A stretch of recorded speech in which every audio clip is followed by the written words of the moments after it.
Welcome back to the Fantasy Endgame. I'm Pierre. He's Chris.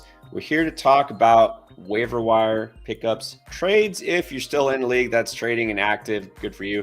And maybe even some early start sit decisions. You should know by now this week, not only there are no teams on bye, we get a full slate, but we got 3 Saturday games. It's going to be an early start. I mean, technically it's always on Thursday, but you can have 3 full games on Saturday. So you need to get those decisions in earlier, which is why we're going live again earlier. So if you check out down below, you'll see our usual start sit show, which is on Saturday evening, is being bumped to Friday because we want to make sure we've got you covered. All right. And you're probably going to be busy, let's face it, watching football on Saturday night anyways. I know I am. So don't forget Friday night, 7 p.m. Eastern. That would be 4 Pacific. That's going to be our new live show time for this week and probably next week because, you know, there's this thing called Christmas coming up and Saturday is just going to be full. The schedule is going to get a little wonky, but join us again on Friday, start sit decisions, but stick with us tonight. So you know what we're here to do, answer your comments and your questions. We will do as many as we can. And if you've been with us before, then you know we get a lot of comments and questions. We're going to try to cover as much ground as we can over the next 3 hours, but we just can't get to all of them. So if you use the super chat feature, that is your fast pass. We guarantee we will answer yours as soon as we get to it. Again, at some point, we'll probably get a little backed up. Stay with us. We will answer every super chat and as many of the regular chats as we can. So with that said, we're going to get to it. Now, you know that we also have live shows for Start Sit, and we have special live shows for our patrons. If you are interested in that, you can check it out, patreon.com/fantasyfootballendgame. That's where you can join and you can check out all the features we have. So patrons get a Start Sit show just for patrons on Sunday morning, a small group. You can go over everything and all of your teams. A lot of you, of course, are in multiple leagues like I am. And I know, Chris, we're going to cut down next year, right? I'm sure. I swear we are. We'll see. All right. So if you want to join the Patreon, then you can check that out. Also, link is down below. You can also join the Discord, absolutely free. It's easy. It's fun. You just chat about football all the time, anytime. We're in there every day. We also want to announce we have Endgame merch. Had some available for a while, but now we are partnered with Bear Clothing. So all you have to do is go to bearclothing.org. They have a lot of great merch anyways, but of course you want your fantasy Endgame swag so you can tell people how you won your championship. All right, give us a little props too. So go to bearclothing.org. You scroll to the bottom of the homepage and you will see there's a section just for us. All right, and last but not least, if you enjoy anything at any point during the broadcast, hit the like button. It's only logical. And you can subscribe. That definitely helps us. This is, I think, the fastest growing fantasy community out there. I don't have any hard numbers to verify that, but it feels right, so I'm going to say it. Okay, so join us in our mission to win and have fun doing it. All right. So, Chris, before we get to the first comments and questions, this is not just another week numbered week 15. It's playoff time. So, yes. How do you generally treat the waiver wire on week 15? Are you more aggressive trying to find that right fit, or do you want to kind of play it a little safer and just say, look, I got the team that I should be good with. I don't want to take any risks. What's your kind of general outlook on the waiver wire right now? I mean, it depends where I'm at with my team. So if I have a team that I feel good top to bottom, I feel good about the team, then I'm probably looking for guys on the waiver wire who have that potential to see a huge change in their role, whether it's a handcuff running back, you know, maybe a wide receiver, like you've talked about before, like a Trent Sherfield, who's a Tyreek Hill, Jalen Waddle injury away from stepping into a much larger role. Maybe, you know, I look for guys like that. Or if you're in like a defense league, maybe stash a defense for the future. If I have teams where maybe I'm strong, but I have some weaknesses, then I'm prioritizing guys on the waiver wire that can help me right now. Because next week doesn't matter if you lose. You lose this week, it doesn't like you're like, I'm gonna stash Alexander Madison in case Dalvin Cook gets hurt. Well, if you lose, it doesn't matter. So, that's why we had somebody, one of our patrons, asking, and he was gonna add Peoples Jones and Njoku, and he had Peoples Jones ahead of Njoku, and I said, well, are you gonna play Njoku this week? And he said, yeah. I said, then put Njoku first, because doesn't do you any good to stash Peoples Jones, miss out on Njoku, and then lose because your tight end got you 2 points. You know what I mean? So that's kind of how I generally think about it this time of year. Like, how's my team look? Do I need guys right now, or am I looking ahead? Not that I'm expecting to win, but just that I don't need anything this week. That's a great way to put it. If you still need a streamer, or let's say you're kind of sketchy on who you're flexing, your options are, or your tight end you just don't love, which pretty much goes for all tight ends at this point, other than Travis Kelce, and even then, no. But yeah, you kind of have to play both sides. You got to play for the here and now. You got to win now. But if you have a bye, or if your team is just solid front to back, make those smart handcuff pickups. Make those stashes, but don't stop. Don't just rest and say, well, I made the playoffs. Obviously, my team's good. Things change pretty fast. I think if we've seen, if you've ever watched the NFL. So let's get to it. First comment, one of our guys, one of our patrons, Michael in Seattle. What's up? So this is not an easy decision. Let's start right here. He has to drop one of these players. I'm not going to ask why. Let's just say, look, obviously you have a good team. You got Cooper, Lockett, Kirk, or Pittman. Why? I don't understand why you have to drop one of these guys. The answer is none. How do you drop one of these guys? Because the problem is, the answer is drop the guy you're not going to play this week. But right, the worry is, like, let's say, I don't know who you're not going to play this week. Maybe it's Christian Kirk. You're like, I'm done with him. I'm tired of not knowing what he's going to do. I'm going to drop Christian Kirk. Well, what if your opponent is struggling at wide receiver? Or maybe not even your opponent this week. Maybe somebody else in the playoffs is like, man, I really they just lost Deebo Samuel. They're really hurting at wide receiver. And now they pick up Christian Kirk. And now next week, they're rolling out Christian Kirk against you. And he goes off. You know what I mean?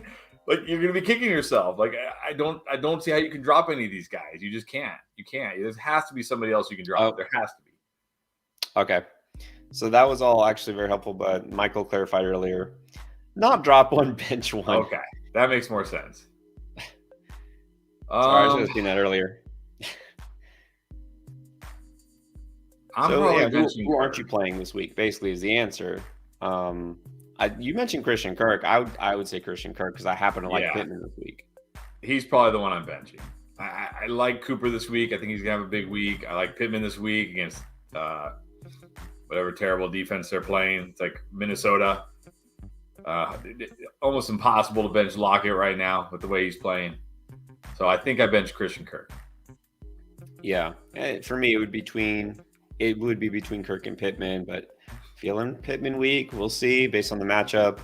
Yeah, but it would be Kirk. But all that actually rings true. If you're in this position, you don't have to stash a second defense to drop a guy like this. Like, if it's a guy you don't care about, that's one thing. But not guys who have proven they can put up points. To have a backup quarterback just in case, Jalen Hurts gets injured or something. No, you don't have to do that. Jesus Sosa got two teams in the playoffs. All right. Now we can get home that championship. Interesting. This is an interesting question. I don't know the answer to this. Jacob Counterman, what rookie quarterback is the best option going into the playoffs? I think for rookies, it's got to be Brock Purdy.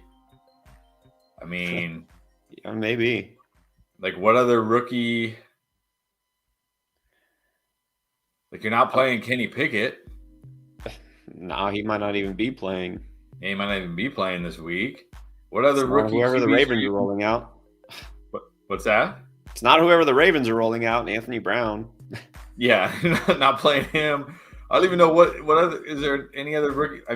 Maybe Desmond Ridder, but we gotta see him play. We gotta see him play first before I'm ready to put Desmond Ridder in my lineup.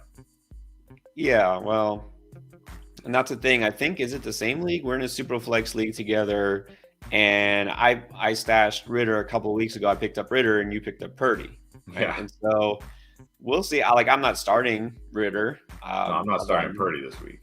I might have to. I've been going with Derek Carr. I might just take a shot on Ritter, but yeah, I don't know, because I can't. Yeah, you can't start Ritter this week. Right now, it looks like Purdy, as long as he's healthy, because he doesn't really have to do much, right? They're not going to ask him to do too much. Exactly. So, I don't think there's any other guy I can think of. Andrew started 2-5, now 8-6 in the playoffs. That's awesome. What we want to hear. Job, Andrew. Way to go. And don't think just because you're not the top seed that you can't win it all. You definitely can. Remember, it's not how you start, it's how you finish. All right, we have some start sit decisions. That's okay. We'll get to those also. Slayton or DPJ at the flex? Definitely go on DPJ this week. Way better matchup at home. I expect Deshaun to be even better. Slayton in a tough spot. I know he was good against Washington last time, but yeah, not a good matchup for Slayton. I'm going Peoples-Jones. I'm going Peoples-Jones. He's been coming on lately. He was one of my top waiver wire pickups. I'm not going to say like he's Watson's guy. He's the number one receiver there. Amari Cooper's been getting targeted, but for some reason the connection has been better with Peoples-Jones lately. But he's been coming on. I think this offense should look a lot better this week. So yeah, I'm going Peoples-Jones. And then what about Mr. Jones? Always with us. Locked in the playoffs. Do you drop Thielen or Jordan Mason for DPJ? I would drop Thielen for DPJ. You don't really want to drop Jordan Mason if you don't have to, because he's probably a Christian McCaffrey injury away from being the lead back on the 49ers. Since you already have Justin Jefferson and you're going to pick up DPJ, who I'd prefer over Thielen anyways, yeah, I would drop Thielen to get Peoples-Jones. And ask yourself the question. I know, like, Chris, the way you always put it is like, are you ever really going to start Adam Thielen? And especially now you're in the playoffs. Are you going to start Adam Thielen in the playoffs? Like, no, you shouldn't be. And it's a receiver. I'd prefer to have that handcuff. So with Mason, so yes, I would drop Thielen too. All right, Duke Nuke. Been watching for a while, and yeah, you've been hearing us talk about Etienne the last couple of weeks, especially if you heard us talk about him on Sunday night. Can you trust him in your lineup for the playoffs? Well, we did just drop our running back start-sit video about a little over 2 hours ago, and I think we both had him as a sit this week. I don't think you could trust Travis. I mean, obviously it depends on who you're playing over. I'm not playing like Travis Homer over him or, somebody like that. But yeah, I don't think you have to start Travis Etienne anymore. Definitely not. And I really don't have a lot of it. I think honestly, there's one league where I have Etienne, and this week he is on my bench. So I don't think you can trust him. I mean, hopefully you do have somebody with a little more upside there. What about this? Drop Dulcich for Chig. Hector wants to know. I would. I mean, when you look at these tight ends, like, yeah, just no upside for Dulcich. There's just no upside there. So at least Chig has upside, and I'd rather just gamble on a tight end with some upside, because, yeah, it's not like Dulcich has a 15-point floor or something. So I would drop him for Chig. Well, and even, I mean, I'm not going to be excited about Dulcich, even if Russ is there. But yeah, if Russell Wilson doesn't play, how can you justify starting a guy like Dulcich? It would be hard enough to justify starting Jerry Jeudy. Yeah, so I'm definitely doing that. I'm dropping the Dulcich. All right, first super chat goes to Michael Barton. Thank you, Michael, and welcome back. So 12 team PPR, Jacobs at RB1, Pacheco at RB2. This is a good week to have Pacheco as your RB2. Yep. Need a flex. J.K. Dobbins, Donovan Knight, Rashad White, Etienne, Zay Jones. Ooh. Man, this is really... It's going to put some loyalties to the test here. Yeah.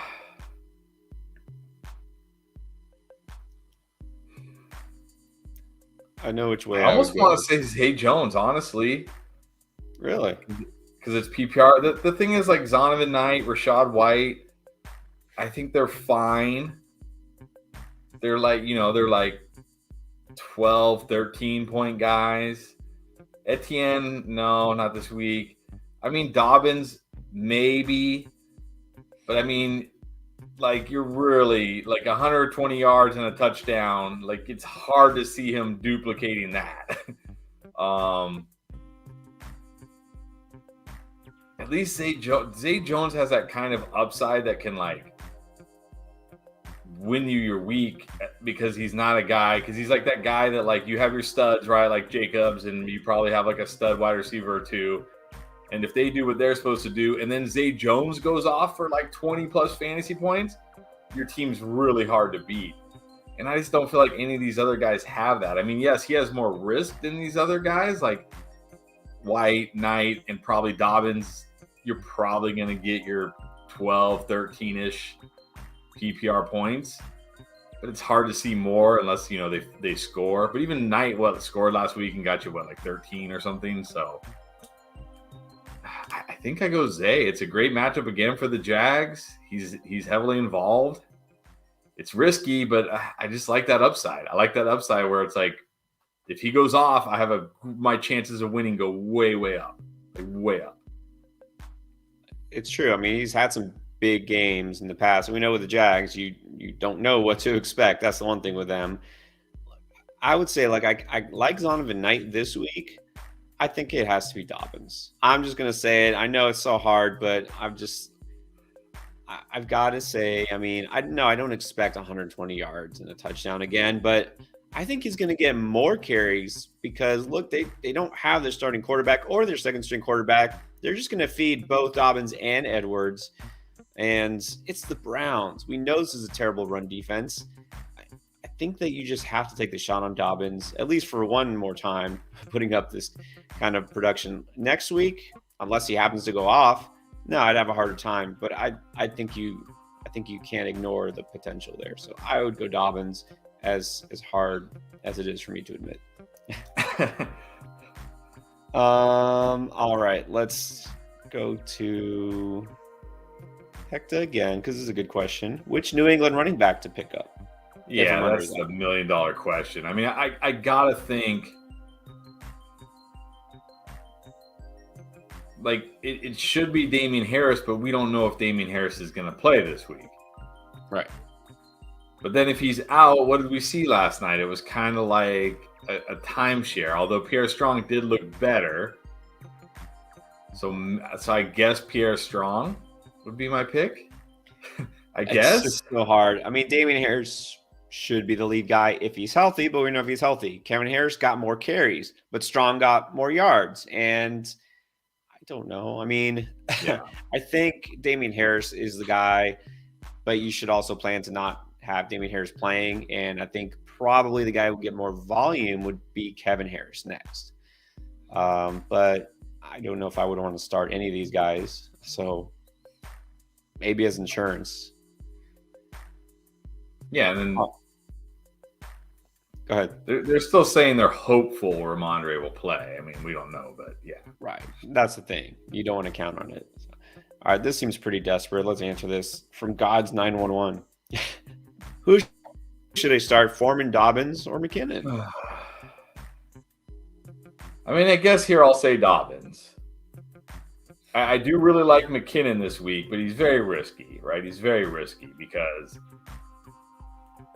there's no guarantee he's going to get a bunch of catches or a bunch of carries. And, if he doesn't rip off a big run or catch 4 or 5 passes or score a touchdown, he's probably not giving you very much. Foreman is okay, but I don't love the matchup for Foreman this week. Pretty touchdown dependent. The Dobbins does get Cleveland. Look, I'm not going to lie.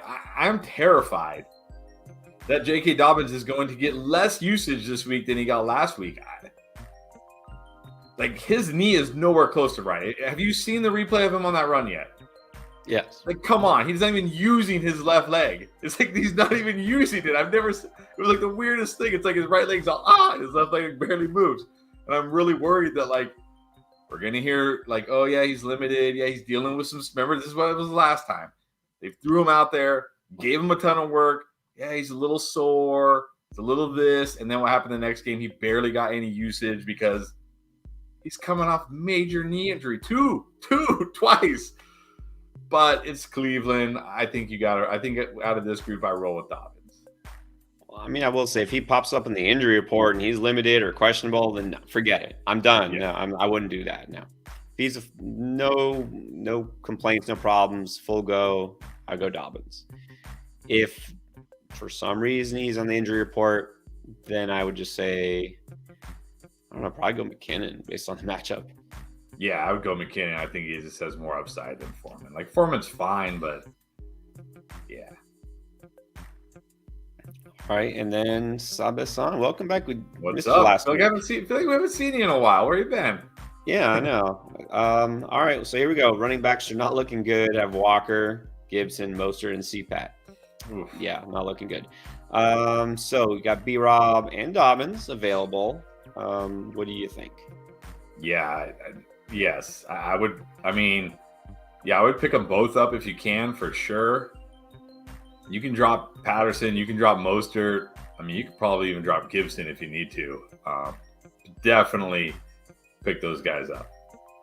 Yeah, I'd rather have Robinson than Gibson on the same team, so play him. And he's a solid play this week.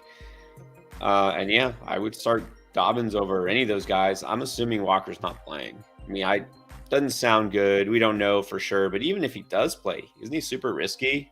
Getting the toughest run defense in the league, his ankle is not right. I would probably just roll with Robinson and Dobbins as my starting running backs if those are all you got. Yeah, I agree. And then Charles Sino, I know a lot of people now mourning the loss of their quarterback, Kyler Murray. Limited in the playoffs, would you rather have Deshaun Watson or Brock Purdy? Question. Definitely Deshaun Watson. Yeah, Purdy's fine, but look, Watson got a little better last week. He runs. That's nice. I mean, Purdy runs a little bit, but not like Deshaun. Look, this is a great matchup again at home against Baltimore. I think we're going to see a good Deshaun Watson this week. Definitely prefer Deshaun over Purdy. Yeah, last week was very iffy for Watson. Getting back home, got another game under his belt, knock some more rust off. I think he'll be fine. I'm not expecting him to go off or anything like that, but I think he's startable, and Purdy just doesn't have so much upside. Another Kyler RIP here from Kent Kiros. You have Geno, but don't like the matchup this week. Would you prefer Lawrence or Goff or Purdy or Mike White? I'm going to say no to those guys. Yeah, and definitely not Goff going on the road against the Jets. There's no way I'm starting Jared Goff this week. Lawrence, maybe, but it's not the best matchup for Lawrence this week. I'd probably just roll with Geno. I mean, one thing we saw last week with Walker out, it wasn't like, they just ran the ball with Homer and Tony Jones. No, they just didn't run the ball. They're like, screw it. We don't have Kenneth Walker. We don't have any good running backs. We'll just throw it a ton. So at least he's going to throw the ball a ton. He might turn it over once or twice, but he can also throw a couple touchdowns. So I'm going Geno. Yeah, you can't love the matchup for Trevor Lawrence. It gets the Cowboys defense, which, hasn't been as good. They're hurting in the secondary, but it's not a cash spot for him. And then Goff, definitely not either. So, wish you would have these matchups for those guys from last week when both of them put up big numbers, but we don't expect Lawrence or Goff to put up big numbers this week. All right, and then let's see. The tough one, Njoku or Hawkinson from King David? I think I gotta go Njoku. Like, again, Hawkinson is fine. I just feel like Njoku has more upside, and I'm almost always gonna go with upside anyways, but especially the tight end position where, this isn't like a guy like if we were talking about, let's say, a guy with like a wide receiver who could get you has a 15-point floor versus a wide receiver with a 25-point ceiling and a lower floor. We're talking about tight ends. We're talking about 8 to 10-point floors, for the good ones. So like I'd rather shoot for a guy who can get 15 plus than a guy who like, yeah, I'll get you 8 to 10. It's like, yeah, because I can get 5 to 6 from like 15 other tight ends. So I'll go Njoku. All right, well, there you have it. Go Njoku. Both are solid. I mean, I don't think there's really a huge difference between these guys. Njoku's been getting in the end zone, even if the Browns haven't been putting up a lot of points. So, yeah, I feel good about Njoku. This is not really a question, but a general comment. Dropping Carter for Bam Knight. Yeah, could have done that probably 2 weeks ago, and it would have been the right call, but definitely do it now. All right, and just so you know, guys, going through here, again, for those who just joined us, going to answer as many comments as we possibly can. We have a ton. Super chats guarantee we will answer, so don't worry if your super chat's sitting there. We'll get to it. We're just trying to catch up, and we all are also going to try to prioritize the waiver wire questions and if there are any trade questions first. Don't forget, we're doing the Start Sit show on Friday night. We always do Start Sit, of course, later in the week. Makes sense. You got practice reports and everything, but don't forget there's 3 Saturday games, and we want to make sure we get all your questions answered before then. And also free you up to watch football on Saturday. Yes. All right. So with that said, do another super chat here. Actually, see if I can find the question from 410 Braxton. Thank you again. Except I don't see the question, so I'll look for it. If you see 410 Braxton's question or comment, then let me know. Okay, I'm looking. Scroll through here. All right, and we got another one right after it. Nathaniel Samuel. Who should I start? Running backs are Chubb, Saquon, Pollard, and Walker. Well, I mean, we're going to assume Walker is either not playing or even so. I wouldn't play him over to those guys. So I'll say no to Walker. Who do you like out of those 3? I mean, you can only start 2? Probably. I mean, I guess how would you rank them? You can't flex one? Like, how do you sit one of these guys? Well, I mean, he does say also who would you flex, but let's see who the receivers are. JJ, Chase, man, you got a team. Is this like an 18 league? JJ, Chase, Wilson, and Olave, and then tight ends are Hawkins and Njoku. We just answered that, so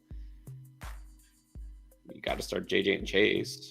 I mean, JJ and Chase, those are musts. I kind of feel like Pollard is the guy I like the most out of this group at running back, crazily enough. Chubb and Saquon kind of, Saquon with the neck, of course, and Chubb with whatever's going on with him in that offense right now. They're the ones that are kind of like, don't feel as good about.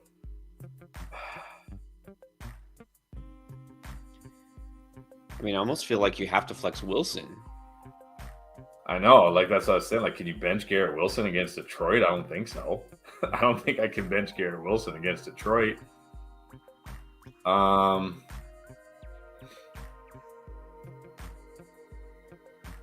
don't know. I'm probably going Saquon slightly over Chubb because at least Saquon, I mean, unless again this week he's limited and they're talking about his neck, then I'll go Chubb because we did see last week he only played I don't even think he played half the snaps last week. But the reason I would favor him if he's healthy is because of his pass catching, right?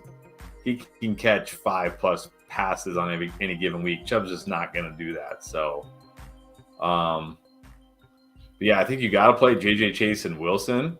And I feel the best about Pollard. It's a smash matchup, and he's been on fire. I feel like you have to start him. And then I think I go Saquon unless, again, like we start hearing about his neck again. Then I'll go Chubb. Yeah, it's crazy to think of the debate here. Who do you bench? It's between Chubb and Saquon. These guys you'd think would just be no doubters, but I think you have to start Pollard another smash spot, and he's been great. He's been better than Saquon in the last couple of weeks. I mean, so and you can't start Walker even if he plays. I wouldn't start him over these guys. So these choices. Starting JJ, Chase, and if you can only start 2 receivers, then you flex Wilson. If you can somehow start 3 receivers, well, then that makes it easier. But yeah, I'd say Pollard and then Saquon. So there you go. And then at tight end, Njoku gets the slight edge. Yeah. All right. Antonio, Needs a flex. Etienne or Devontae Smith? Definitely Devonta Smith. Like him a lot this week.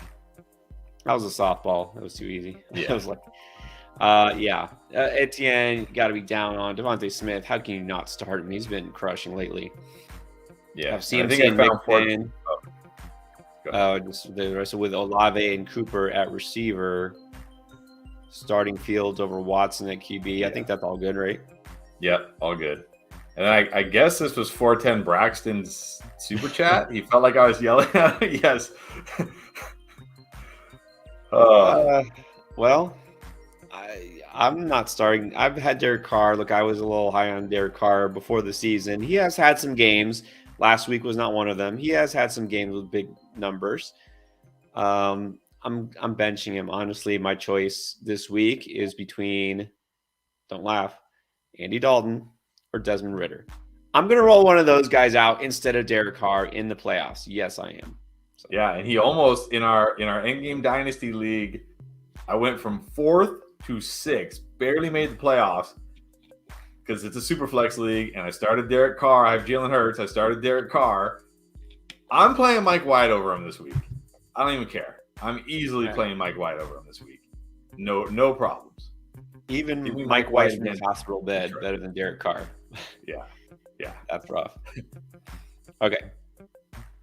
Oh, Michael. All right. Roll it back, rewind. Michael said it's supposed to snow in Cleveland. I know we have these weather questions. I haven't really heard anything about it. Okay, but this is the thing about weather. Let me see. Is a lot of times it never really is as bad as we think. And a lot of times it clears up. The thing too is we're talking about the weekend forecast. It's only Tuesday. I mean, you know, that's what I'm saying. They're fairly accurate these days, but things do change. Yeah, that's what I was saying. Like a lot of times it does. So this is what they're saying right now. According to Forecast.io, whatever that is, it's expected to be 32 degrees with a 9% chance of snow. So very low chance of snow, and you got to think at with that level of chance of snow, it's not going to be like a blizzard coming down. So that doesn't worry me. Well, yeah, and then for a running back, usually it's better for the running game if there's that kind of weather as opposed to the passing game, which so going back to the question, which I realize now we didn't catch the end of it either. So thank you, Michael, for bringing that up. So I would still go Dobbins, but you like Zay Jones. Panthers or Washington defense? So the Panthers are at home against the Steelers, possibly with Mitch Trubisky. And or Mason Rudolph. Oh God, yeah, I guess so. I guess they could. The Commanders are home against the Giants. I mean, they both have good matchups. Washington's a better real life defense, but Cleveland's not a bad defense. So I think, man, if it's Kenny Pickett, as crazy as it sounds, if it's Kenny Pickett, I probably go Washington because one thing Kenny Pickett has gotten better at, maybe the only thing he's gotten better at, is he stopped throwing interceptions. He's protecting the football. He's been way better with the football. Whereas if it's Mitch Trubisky or Mason Rudolph, you're probably going to get some picks, some interceptions for the Panthers.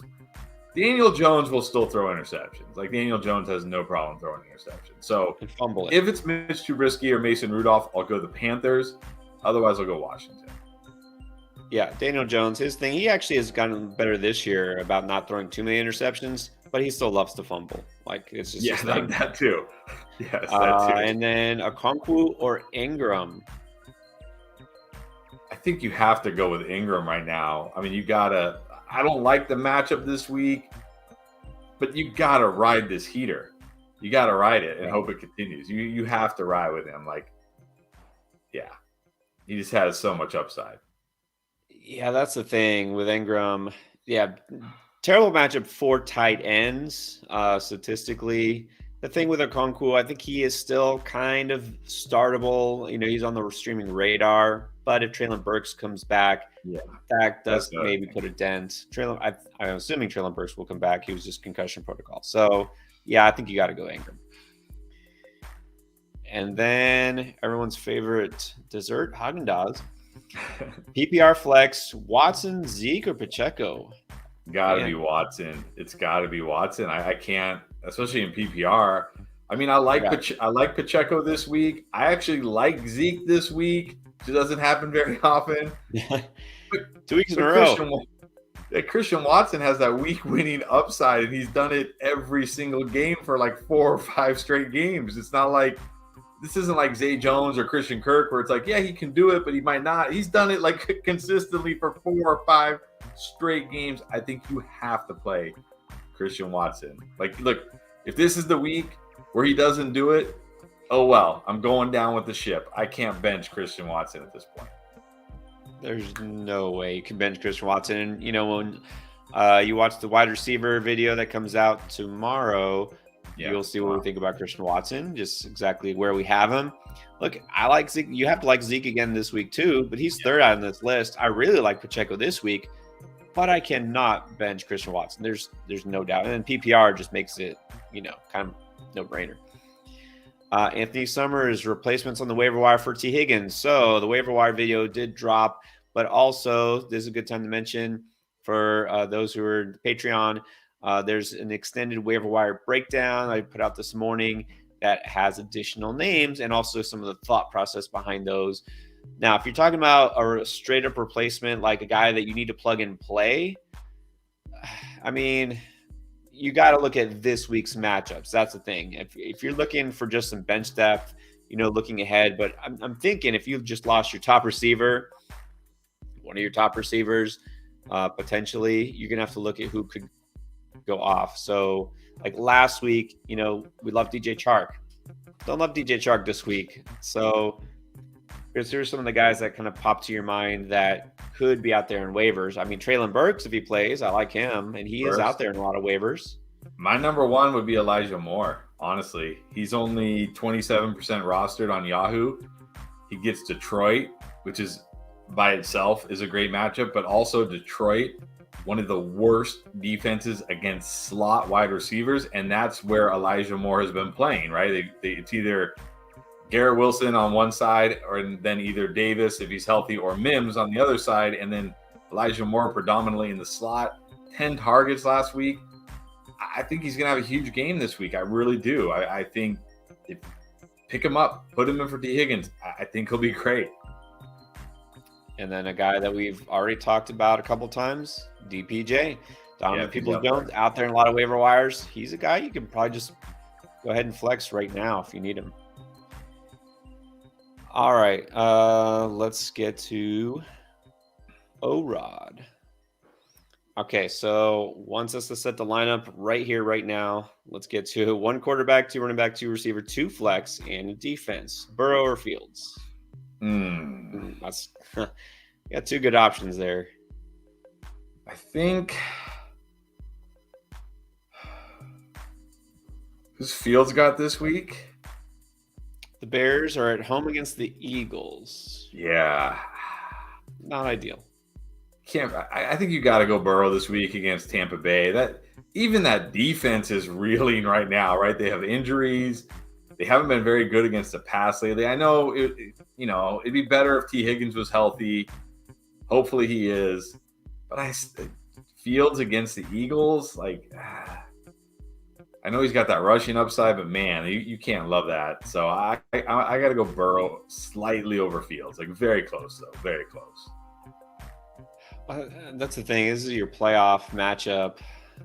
I mean, I always say go for upside. You don't play it safe, but you also want to feel like you have a floor at the most important positions.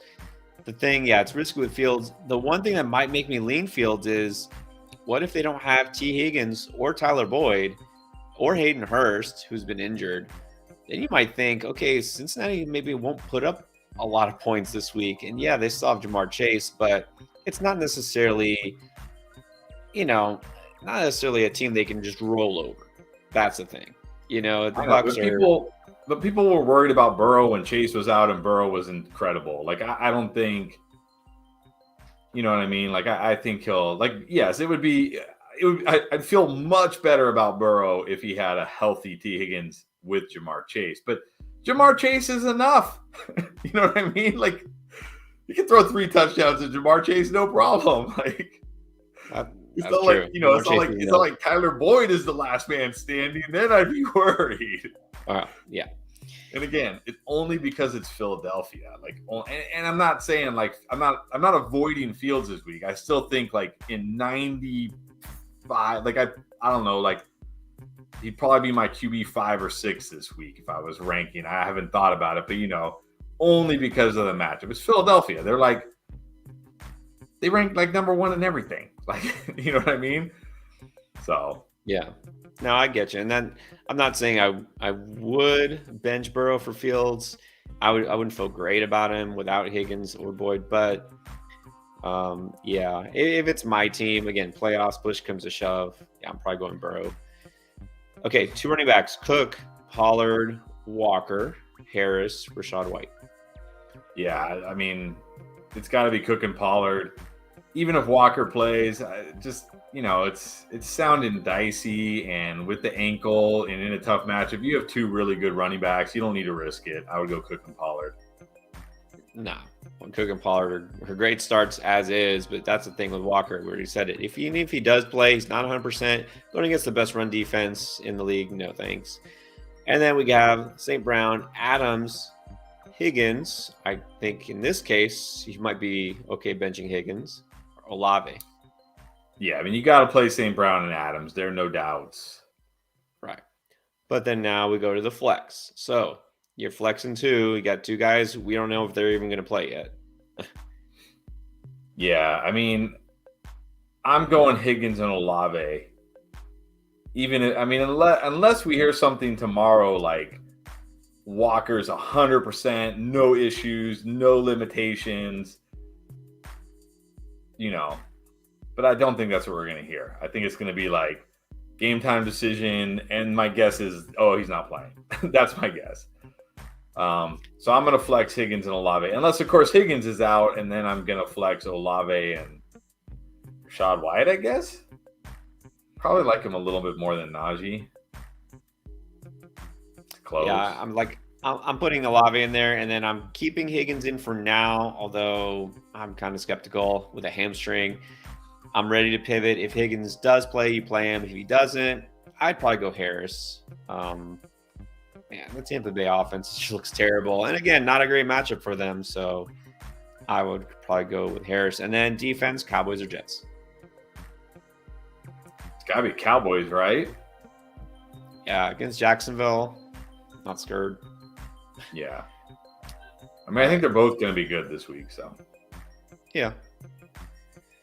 Marianne just wants to say she was able to pick up McKinnon. Nice. For the input. All right. That's the thing. It's always fun having Jet on your team. Whether you start him or not, it's always fun. It's just fun to have him on your team. Yeah, he's kind of one of those like character players. Like he just helps like the morale of your team, Exactly. Helps out locker room. Yeah. That's a thing in fantasy. Look, not everybody's league run waivers on Tuesday night. Some of them it's just you pick up whenever, and so that's why we try to talk about these players as soon as possible. Okay, Nick has a good question here. Pittman before the bye, terrible game against the Cowboys. Hollywood now doesn't have his quarterback.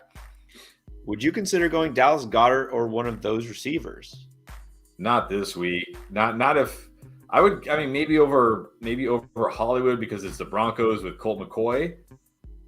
But not over Pittman. Pittman gets Minnesota. I mean, Minnesota just let Jameson Williams run uncovered for his first, and like literally, this isn't even hyperbole. They literally just let him run uncovered for his first NFL touchdown. They're just like, oh yeah, there you go. So you gonna get him? No, me? Oh well, touchdown. Like they're terrible. Their secondary is terrible. I think you gotta love, and they're at home. I think you gotta love Pittman this week. A lot of times, not always.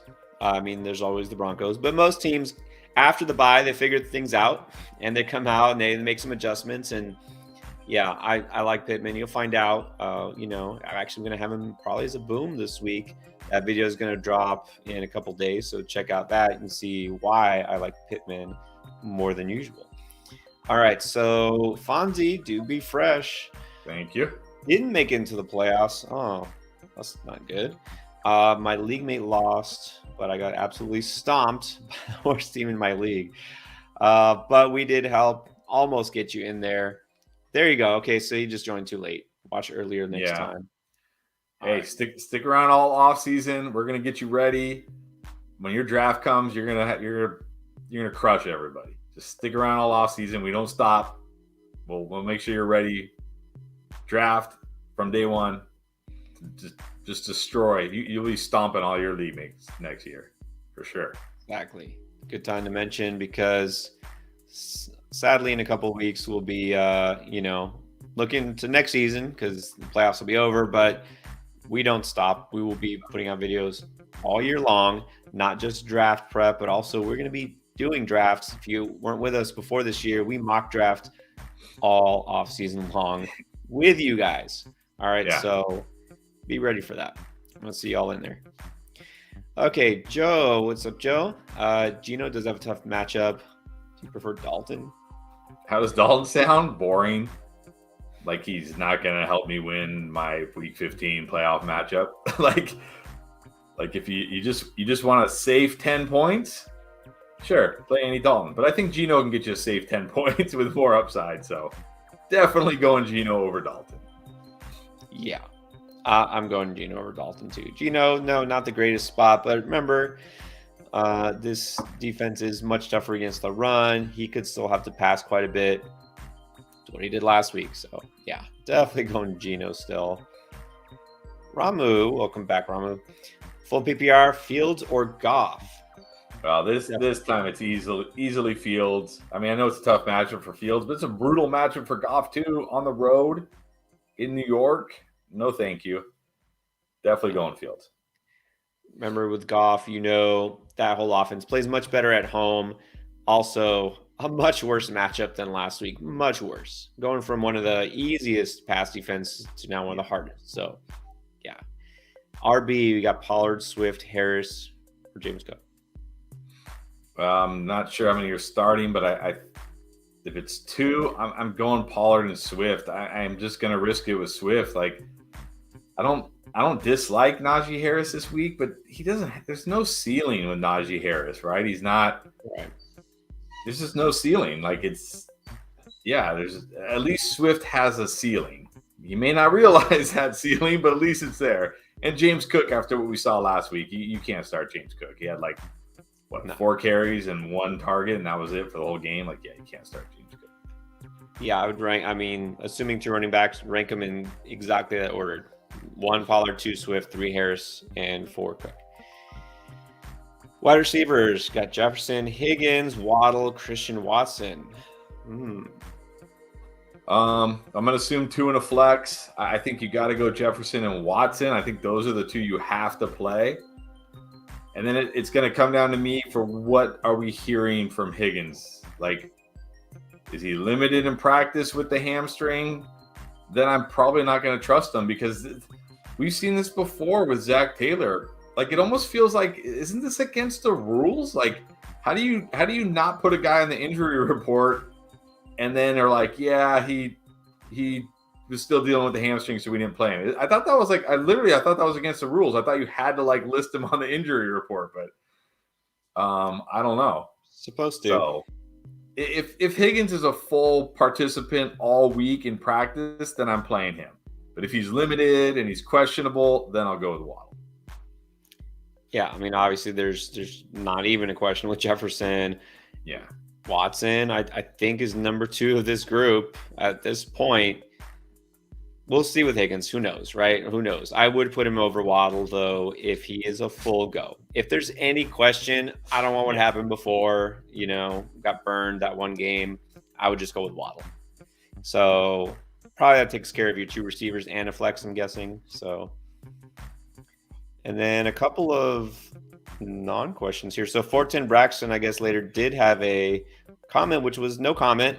Just appreciate the help on Okonkwo. Got the win. So yeah, we appreciate you. And Odds 911 again. We'll be here Friday night. Been watching all season. First fantasy season, and it is the first seed. That's what we're talking about. There you go. I'll get you hooked.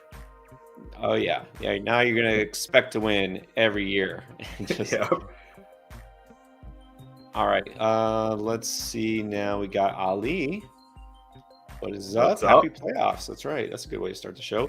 Pick up Chris Moore and start him. Well, let's see who your other options are. Corey Davis and Holland's injured. Would you start Chris Moore over Rashad White or McKenzie?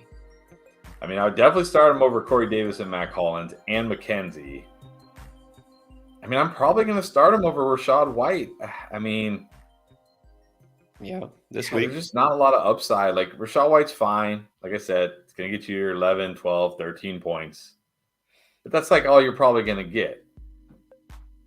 Chris Moore at least has some upside, especially if Nico Collins and Brandon Cooks are out again. So, yeah, I probably start him over those guys. Yeah, I'm easily starting Chris Moore over all these guys. Again, as much as we like Rashad White, there's just something up with that Tampa offense. We don't need to even explain that to you if you've seen them play the last couple of weeks. And it's not a great matchup by any means for them. So, yeah, I go Chris Moore. And look, I hate to keep alluding to this, but you guys know you join us live, assuming you watch all the videos, get our full expanded take on some of these guys. I talk about Chris Moore quite a bit in one of the videos that's coming out in a couple of days. So stay tuned for that. We're doing something a little different for playoff season, I guess you can call it. So wait for that. I feel you here, KD. Waddle is scaring me. Yeah, Waddle. Check out our video that's going to drop tomorrow morning. We talk about Waddle. Yep. We talk about Waddle. He's got to get things right. Got him as the wallpaper on my laptop, so he has to make me proud. Jeremy Watts. Drop Baltimore defense for Njoku if you already have San Francisco. Yes. And Dalton Schultz. I would still do it though, because you already have your starting defense. You don't need Baltimore. But also, you don't want somebody who's out there with who's rolling out, Daniel Bellinger at tight end right now, or just some terrible tight end. You don't want them getting Njoku and suddenly their team getting a lot stronger. So if you're just going to drop a defense that you're not playing anyways, definitely do it, even though you have Schultz. And look, injuries happen. I know. Shock face. Injuries happen. But what if Schultz gets hurt this week? I mean, knock on wood, it doesn't happen. But you advance. You're going to be very happy you have Njoku sitting on the bench to fill in. So, yeah, definitely do that. Definitely. Baltimore has got – I don't think they're a great defense, but they've got a great schedule down the stretch. But San Francisco is a great defense, and their schedule isn't, brutal or anything like that. Just pick one. I would go San Francisco and just not worry about it because, Baltimore defense could be exposed a little bit now that they're down to their third-string quarterback. They might be on the field a lot longer than they want to be, and that's possibly going to wear. I know they were great last week, but it was Mitch Trubisky. So here's the thing: tight ends could get hurt. A team defense, not possible. You can't put a team defense on IR. You don't have to worry about it. There's no more buys. You only need one defense. Pick one. I go San Fran. You go San Fran, and grab the tight end. Trey Montgomery. Thank you. Appreciate that. So his question: Mike Evans or Christian Watson? Welcome to the fantasy football playoffs. Welcome to the end of the NFL season, where I'm going to tell you to start Christian Watson and Bam over Mike Evans and Bam Knight over Travis Etienne, just like we all planned back in August when we were drafting, just like we all knew it would be. It's true. I'm the exact same thing. Mike Evans had been a must start. Don't question it. Nah, not anymore. There's a lot of questions. Christian Watson, you can't question him. I mean, you can't keep that on your bench. Etienne, I mean, he's not completely unstartable, but give me the guy who's done better lately. Bam Knight for 3 weeks in a row. I think every week has been better than Etienne. Is that right? Sounds right. I don't doubt it. I mean, Etienne's been terrible. Right. So there you go. And probably turned out to be the best decision. But you have to just forget name value, forget your career stats, forget what you drafted them. And this is why, even though we prep for the draft, you can't just stop there, because teams are not won through the draft. Teams are won on the waiver wire, which is why we do this every week. All right, would you do this? This is a regular chat, but this caught my eye. Devin wants to know, would you drop Hollywood for DPJ? No, I can't. I mean, Hollywood still get 8 targets. Even with Colt McCoy, he's still going to get a ton of targets. The thing I really liked about Hollywood's usage last night was he played almost every snap out of the slot. So he's in that Rondale Moore role. I really like that. Obviously, I'd like it a lot if it was Kyler Murray. But even with Colt McCoy, I think he'll be okay. Obviously, not this week. I mean, there's got to be somebody else you can drop that's worse than Marquise Brown, I would think. I mean, if you're worried about who to start and you would just do a straight swap there, no, I still wouldn't do it. I mean, look, Colt McCoy is fine, an experienced quarterback. He's not like some schlub, he's not a rookie, he's not a third stringer. So I think Marquise Brown will be fine. You got to realize that last night, I mean, he was thrown in there early, didn't expect to be the starter. Yes. And he's done that before, but still, he's going to have a week to practice and to get used to getting some more chemistry with him. Remember, Hollywood was not there all season. He's been hurt. And then the Patriots are a pretty good defense for the most part. It's not like it was some smash spot. So I think he'll be fine. Yeah. All right, Marcos Cardozo, welcome back. Finished 10-4, but terrified because you've got Etienne, Swift, Pacheco, and Dillon. I mean, I don't put Etienne first or second of that group. I think I'll still probably have him over Dillon, but I would go Swift and Pacheco. Same. I would have Swift and Pacheco ahead of Etienne and Dillon this week. No doubt about it. Like, that's the thing. You can't worry about where you drafted these guys, what their name is. It's win or go home. You got to put the best guys out there, and that's all you can do. So I think you got to go Swift and Pacheco. Pacheco. You should feel fairly good about those running backs. I mean, Pacheco's in a great spot, and Swift. I mean, let's just hope he makes it through the week. I think you talked about it on the running back video. So Marcos, if you haven't seen that, you can go watch it after this on our video channel, of course. You got to watch the practice report. I think that's the lesson with Swift. Yeah. If he's like not limited at all during the week and not on the practice report, then you feel great about him. But as soon as he pops up that one day, remember last week it was like Wednesday, limited with the ankle. It's like, oh, here we go, right? And then he's limited in the game. So if he goes out tomorrow and puts in a full practice and a full practice Thursday and a full practice Friday, then you can feel great about Swift. It's just like they treat him with kid gloves, so much. If he's got any little thing, it's like, oh, got to keep him at, 6 carries. That's his limit. It's like, I mean, I don't know if that's his thing or who knows, but yeah. Rick Styles, would you pick up J.K. Dobbins? And if so, would you start him over Antonio Gibson? Oh, yeah. Even you would admit you got to start him over Gibson.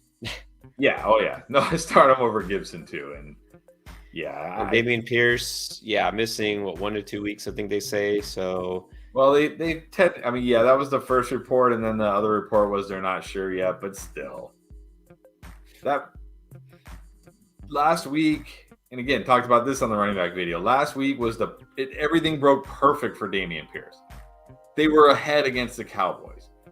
He got a touchdown. They got the ball close to the goal line because of a turnover. He got 22 carries, and he did nothing for your fantasy team.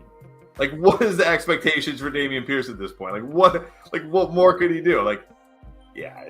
Injured or not, I'm not playing Dameon Pierce this weekend.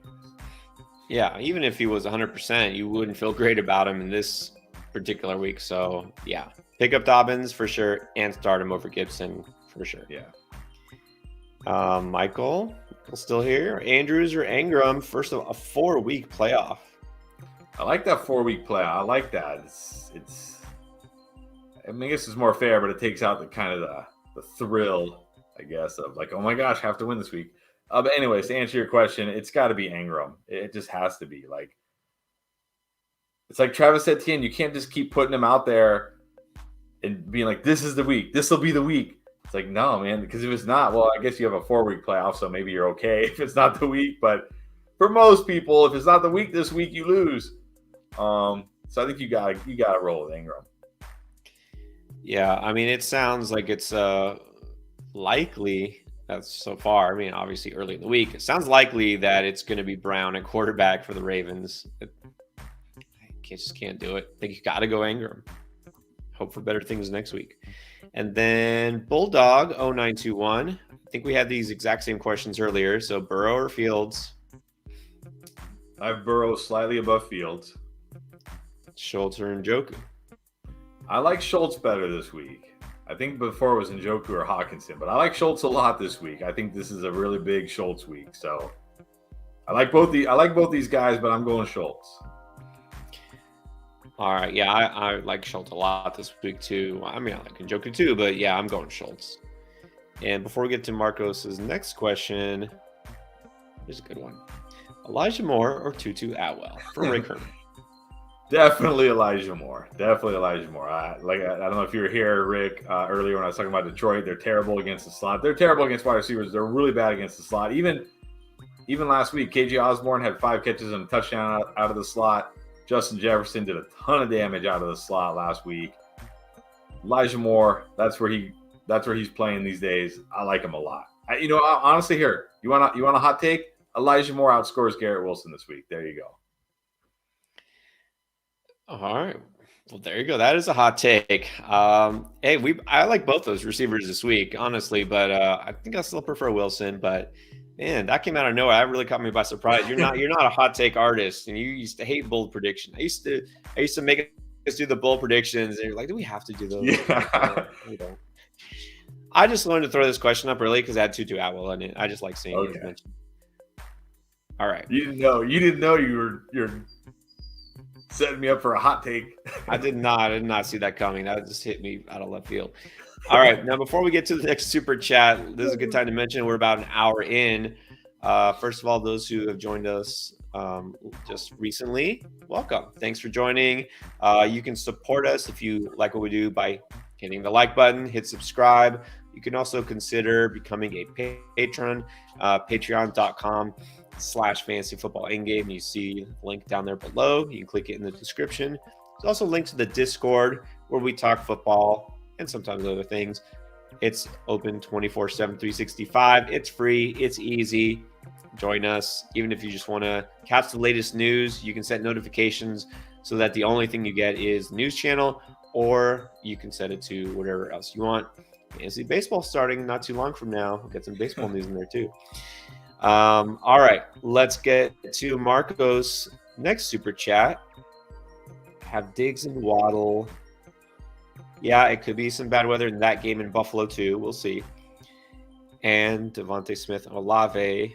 Thinking Waddle is playing injured. I know some people mentioned Waddle earlier. You saw he left that one game with a leg injury, and then last week just didn't look like himself. Yeah, I mean, he might be playing injured, yeah, but I don't know. Like, you still, bad weather or not, you still got to play Diggs. Like, you have to play Diggs. Unless it's like, do you remember that game? There was a Buffalo game. I remember it vividly because I think it was championship week, and I had LaShawn McCoy that year, and they were playing. I forget who they were playing. It was in Buffalo, and it was like you couldn't even see the field. It was just snow. And he somehow had this incredible game, like 150 yards. It went to overtime. They were playing the Patriots, I think, and it went to overtime at like 7-7 because no one could score, of course. And he ran like a 20-yard touchdown to win the game. And I remember I won my matchup that week, and I'll always remember it because I remember he was doing like snow angels in the snow, and I was like, I wish you could be out there doing snow angels with him. He won me my matchup.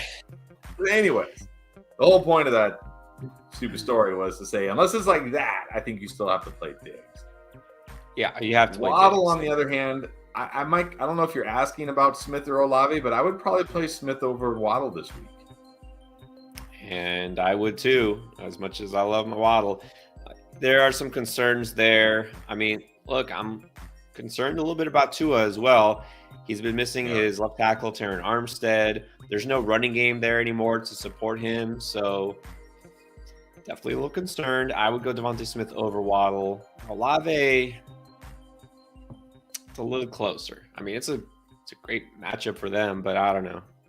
Let's wait and see. I would still go Waddle over Olave. Yeah, over Olave probably, as long as he's not in the injury report or anything. All right, now I'm going to put this up before we get to the next super chat and see if you can predict who are we talking about here. Nick H, not benching studs. Sorry, not sorry. Okay, so who do you consider a stud that is now that we're saying you should be benching him? It's either, it's got to be Travis Etienne or Kenneth Walker. It's got to be one of those guys, I think. Ding, ding, ding. Dameon Pierce.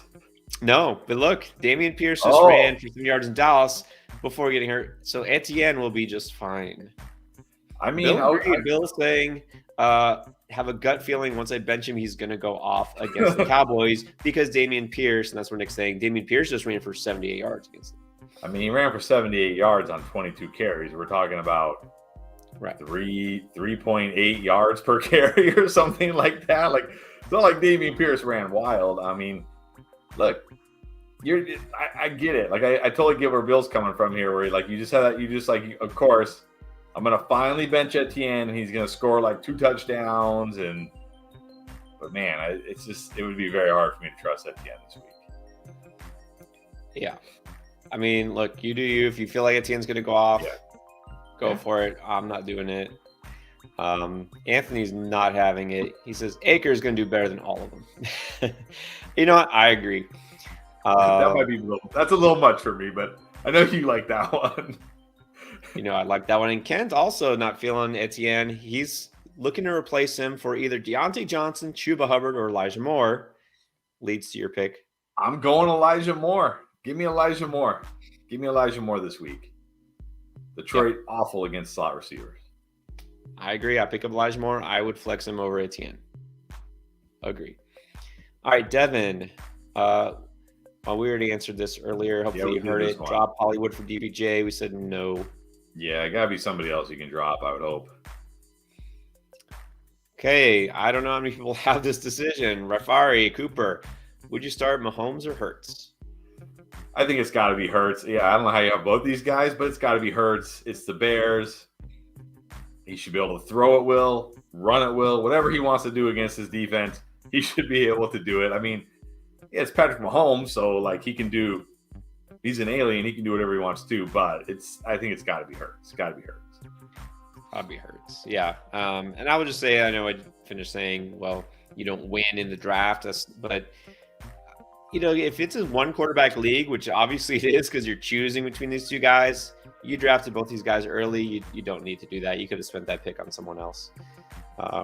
Anyways, precision building. What is up? All right. Hey, guys. Half PPR need 1 at receiver. Campbell, Pickens, Slater, and Holland. Are we talking, is it supposed to be Darius Slayton or are we talking Matthew Slater, the special teams guy? Matthew, is he a kicker? Well, there's another. No, you're thinking of Prater. Oh, well, he said 1 wide receiver, so I assume Slayton. Okay, so I'd say no to Hollins. Yeah, definitely no to Hollins. Campbell, but not in half PPR. PPR maybe because it is such a good matchup, but even still. Pickens, I can't. What are we expecting from Pickens at this point? Like, he doesn't, like, we keep saying, like, oh, he's got that upside, but where is it? I haven't seen it. Have you? I have not seen any upside from Pickens. And I'm not going to feel good about Pickens if it's Trubisky again or worse, Mason Rudolph. So I'm going to go Slayton, even though I don't like the matchup. He did do well against him a couple of weeks ago. He actually does have the upside. I'm going to go Slayton. Yeah, assuming it's Darius Slayton, I would go Slayton. If it for some reason is Matthew Slater, then I'd go Paris Campbell, but I doubt it is. Let's see. Here's a good question. Jesse Reyes took a huge change for the good. Yep, that's what we're talking about. You need those changes during the season. Going forward, do I keep D-Hop or Evans? I mean, I would still keep both. You got to keep D-Hop. I mean, he was still good. He was still good last night, and 11 targets. And we've seen like a few weeks ago when Colt McCoy played, D-Hop was just fine. He had no problems with Colt McCoy. So I'm not worried about DeAndre Hopkins at all with Colt McCoy. No. But I still don't want to drop Evans because, I mean, I get it. You're probably like, I'm never playing Evans. But what if this is the week where he goes off and then, like I said, next week your opponent grabs Evans? And they're like, oh, crap, I just gave my opponent Mike Evans for free. Yeah. So I'd like to keep both if possible. Yeah, by keep you mean dropping one? No, you don't need to drop one. But yeah, I definitely prefer to start D-Hop, not Evans. Yeah. And then actually from this one we just did, he said later, add Chark in there. He has Chark too, but we don't like Chark this week. Not this week. I was all over Chark last week, but now on the road against Sauce and that Jet secondary, no, I'm good benching Chark this week. Yeah, same here. And don't look at what just happened last week and think, oh, it's going to happen again. It depends on a lot of things. Sometimes you say, yeah, this guy's been hot. The matchup is favorable, but this is not one of those cases. All right, Foolish TV. Dobbins or Fournette? That's a legit question. I mean, I guess I'll go Dobbins. Like,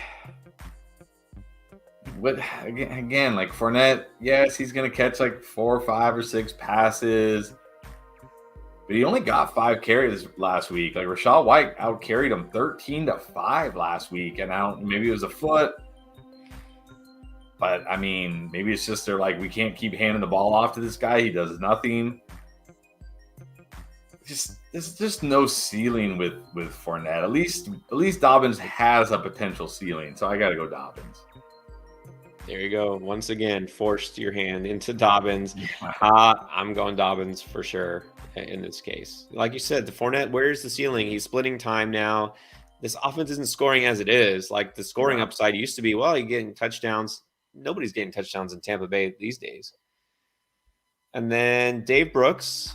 Love videos. Well, no, thank you. Appreciate it. In half PPR. All right. Now we got some good choices here. Ooh. Mike Williams, Godwin, Garrett Wilson, Ramondre, or Christian Watson in the flex. One of these guys? It's funny because when I was first reading the question, I saw Mike Williams. I'm like, I'm just going to say I stopped reading and you have to start Mike Williams this week. And then I saw Garrett Wilson and Christian Watson, and I'm like, oh, maybe not. That it's between those guys. You can say no to Godwin, no to Ramondre, even if Ramondre is healthy. I think with those options. Yeah. Just so much. Those guys just all have so much upside this week. I guess it's got to be Christian Watson. I mean, but I love all these guys. I love Williams, Wilson, and Watson this week. But I mean, based on what Christian Watson has been doing, again, I have a hard time putting him on my bench right now. Like, you know, it took me a while. It took me like 2 or 3 weeks where I'm like, this can't keep going. This can't. Now I'm like, forget it. Don't question it. Don't try to predict when it will end. Just ride it. Just keep on riding. Yeah. So I think you got to go Christian Watson. Although, man, having Mike Williams and Garrett Wilson on my bench that is fantasy football pain.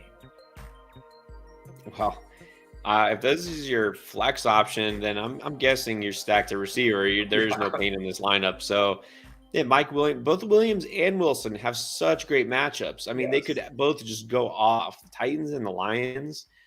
But I would say maybe because the uncertainty at quarterback for the Jets, maybe I would put him below Watson. And then maybe because Williams is kind of competing with Keenan Allen, although it didn't matter last week. I would say Watson too. But, man, a lot of points on your bench. Yeah. All right, Matthew Molina, Goff or Brady? Ooh. Or would you pick up Jones, Heineke, or Ryan? Look, maybe Matt Ryan against the Vikings. I know, but Matt Ryan, I mean. But Tom Brady? I know. Tom Brady's been worse. Well, they've all been bad. I mean, I don't like any of these options, but you got to pick somebody.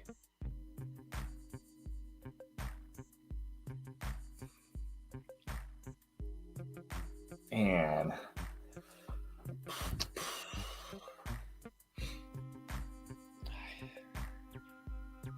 I feel like there's no ceiling with Heineke.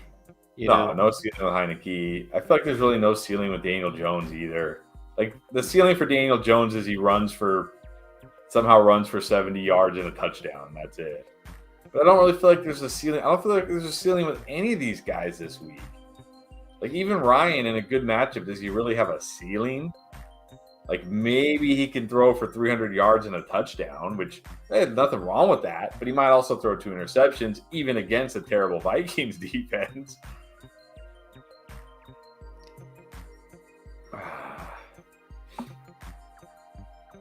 Maybe Goff just because of how he's been playing, but man, I hate it. I hate it. Ugh.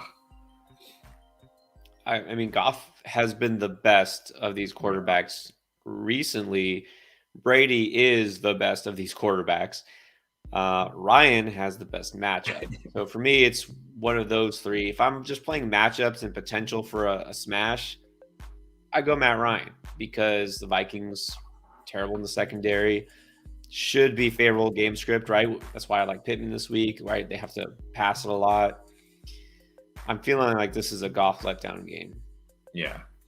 So either Brady because he gets fired up and he shows up as the old Brady, or Ryan because he's just old and he's Matt Ryan and he has a good matchup.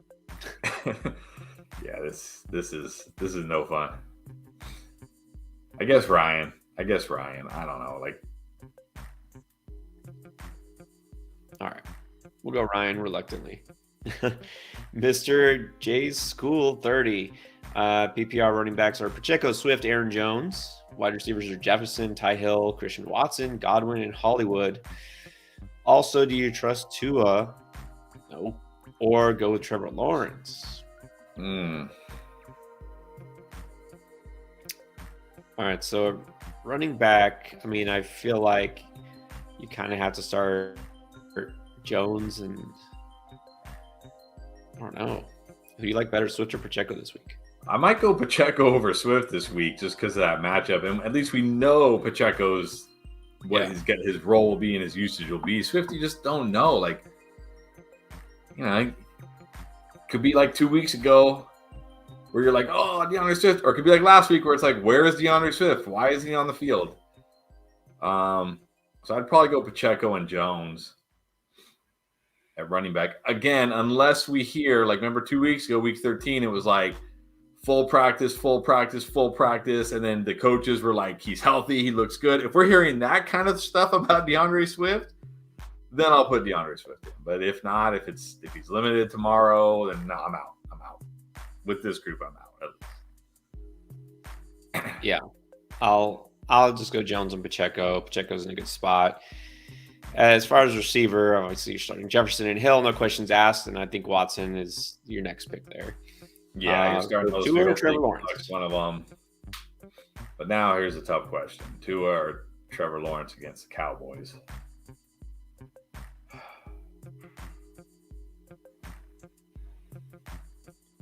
I'm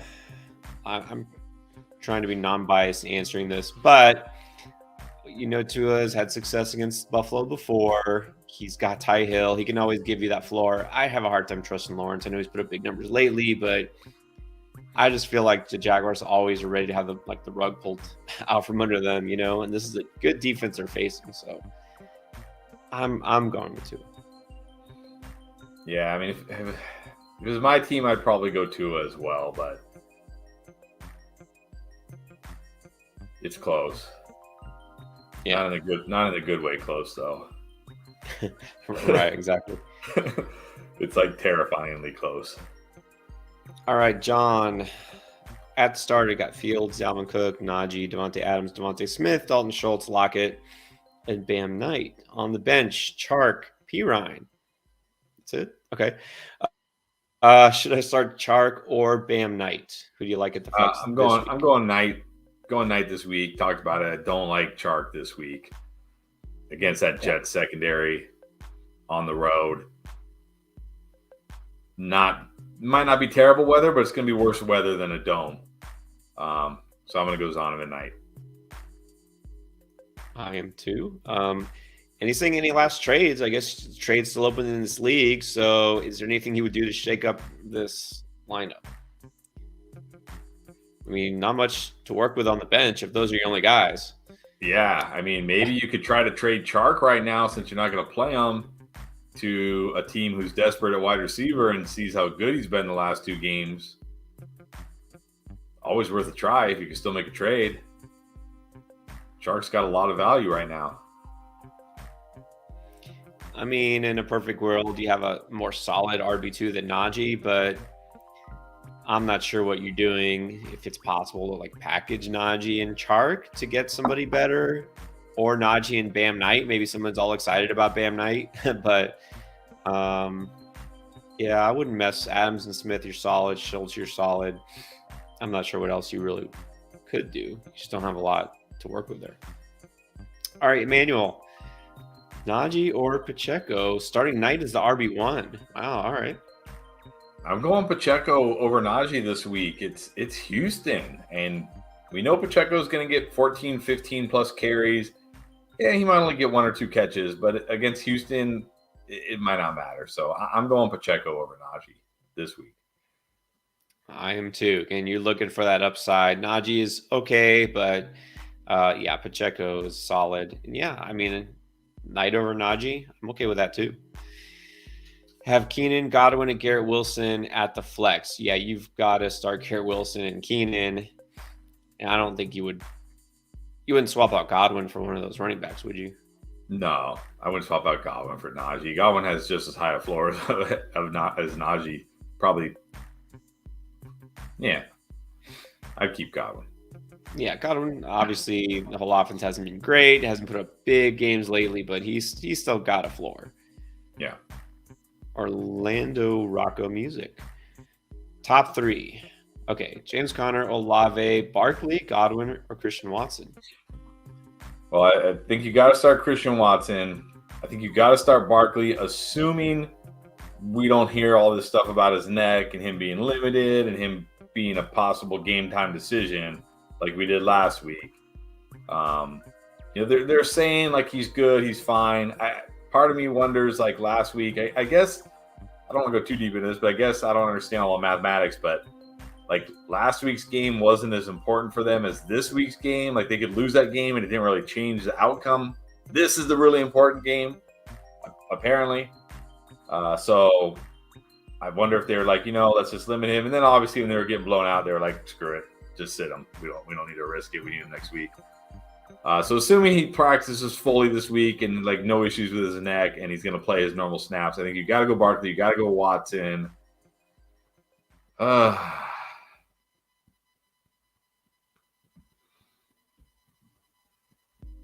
If it's PPR, man, this is the thing. Like James Conner with Colt McCoy, he played almost every snap last night. Gets little dump offs from Colt McCoy. It's a tough matchup though against who they play this week. Denver, right? The Cardinals, yes, at Denver. Although he did pretty good last night against New England. Do I start him? Do I start him over Olave? That's where I'm kind of torn. Well, I like Olave. I think I'll take a chance on Olave because he gets the Falcons. That's a spot that he could go off. Assuming this is PPR, of course. I'll go with the receiver and I'll go with the guy with the great matchup. Yeah, Barkley, I'm starting, no questions asked. Remember, it was a neck stinger and he suffered it in practice last week. Should be fine, should be better. And like you said, they're playing the Commanders again, and that's their direct competition for that wild card spot.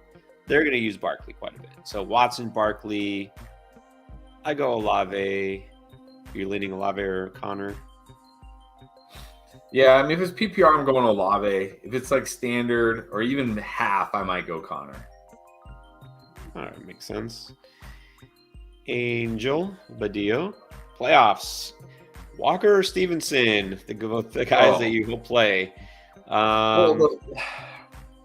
Here's the thing. Like, I think if Walker, I mean, obviously we'll get practice reports tomorrow and Thursday. So, Angel, I'll say this: I don't know, like, if you're on Twitter or how in tune you are to practice reports, but if you're not, you can always join our Discord, and we have a news channel, and we're posting in there who's practicing, who's not, who's limited, who's full. If Stevenson, because here's the problem: Walker plays Thursday and Stevenson plays Saturday or Sunday. I don't win one of those days. If Walker goes, and you're like, well, I want to wait for Stevenson, and then Stevenson doesn't, what are you going to do? Because Walker already played. So I think, I mean, this decision might be neither, because they might both not play.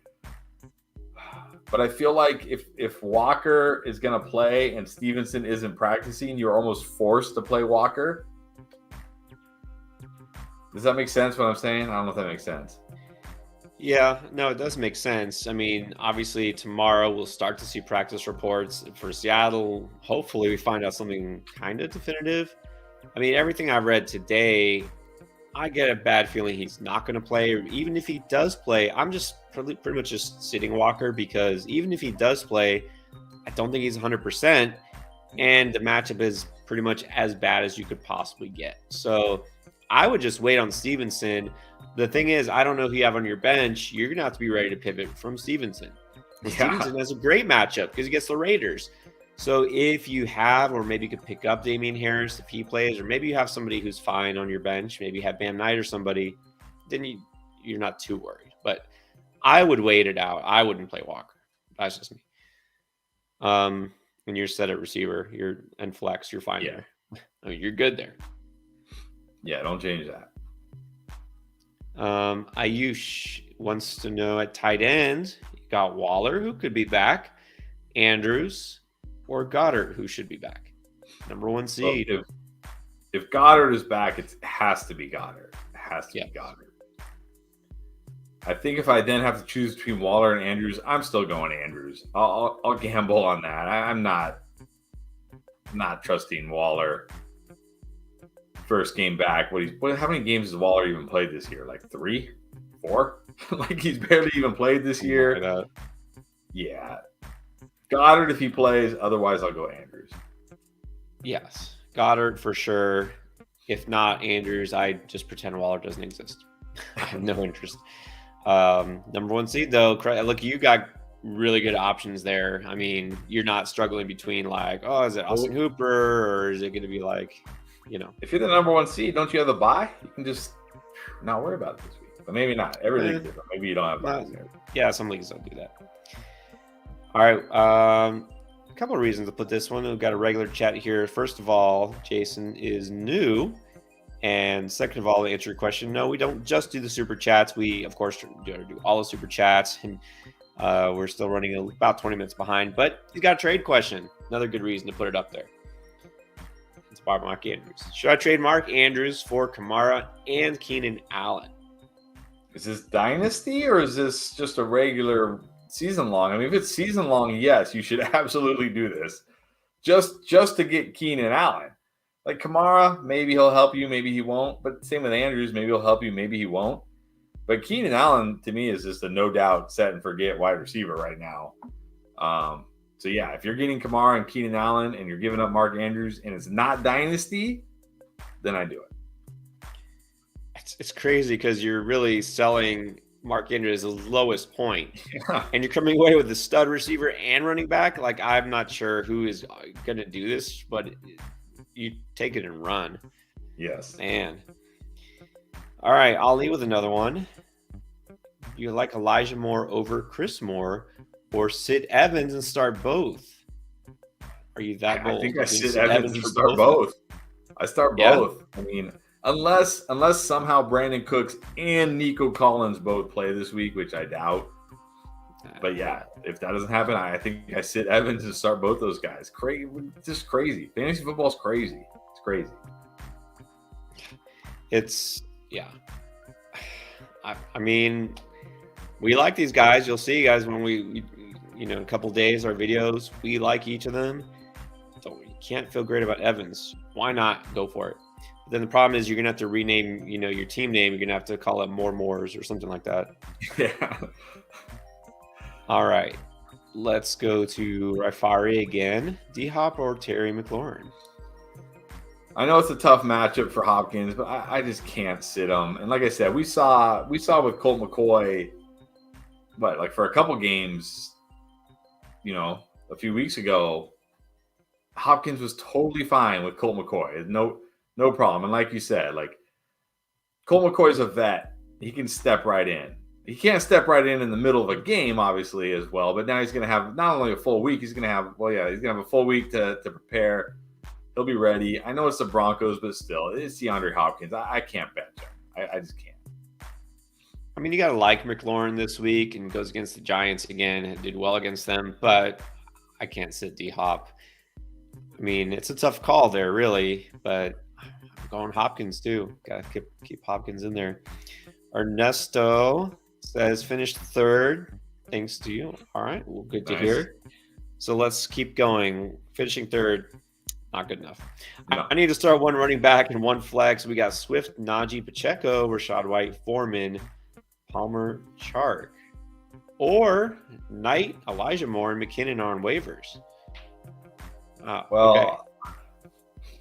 I'll go Pacheco at running back again, unless we're hearing all the warm fuzzies about DeAndre Swift, like, oh yeah, his ankle's finally healthy, like we did a couple weeks ago. But otherwise, I'll go Pacheco at running back.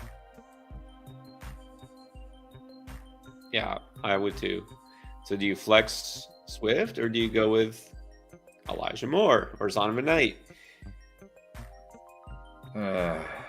That might be a little reachy. I think I might go Swift and Pacheco. I mean, I would pick up Elijah Moore, and then if Swift is like limited and all that, and it's like, okay, I don't want to deal with it, then I play Elijah Moore. But probably flexing Swift over those guys. Yeah, I mean, I'm not sure which of these guys you might drop Chark for Elijah Moore. Yeah, let somebody else pick up Chark. Maybe your opponent will pick up Chark and play him against you this week. Play him, yeah. There you go. All right, so I would go Pacheco at running back like you, and then Swift probably at the flex. All right, Steven Reyna got some defenses here. You can't start the Raiders defense. I don't even care who they're playing. So Packers, Commanders, or Patriots? Well, I know Commanders get Giants. Packers get Rams. Packers get the Rams, and it's in Lambeau. Home in Green Bay. I think I got to go Packers. I just think they have a ton of upside. Yeah, I'm going Packers too.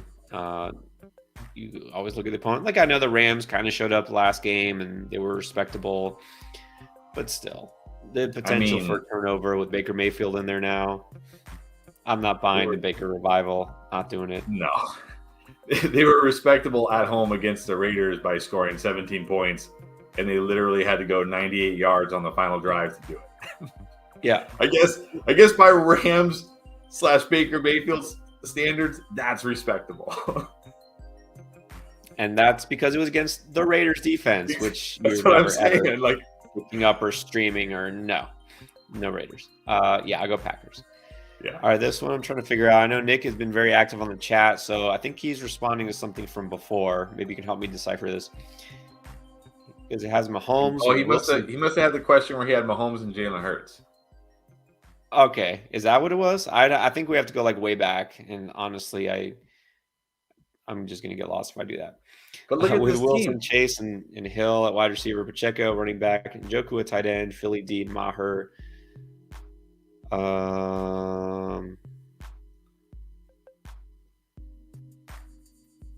Okay.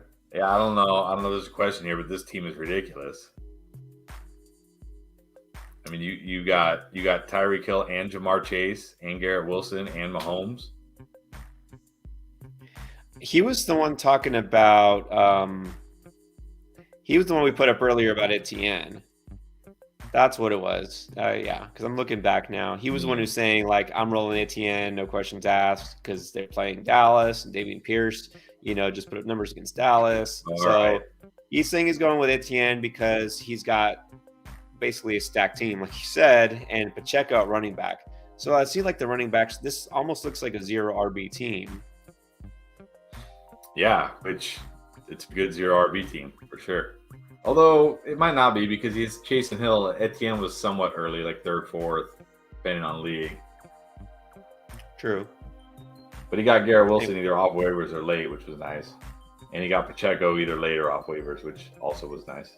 And he probably got Njoku off waivers, which was nice. All right. So great job, Nick.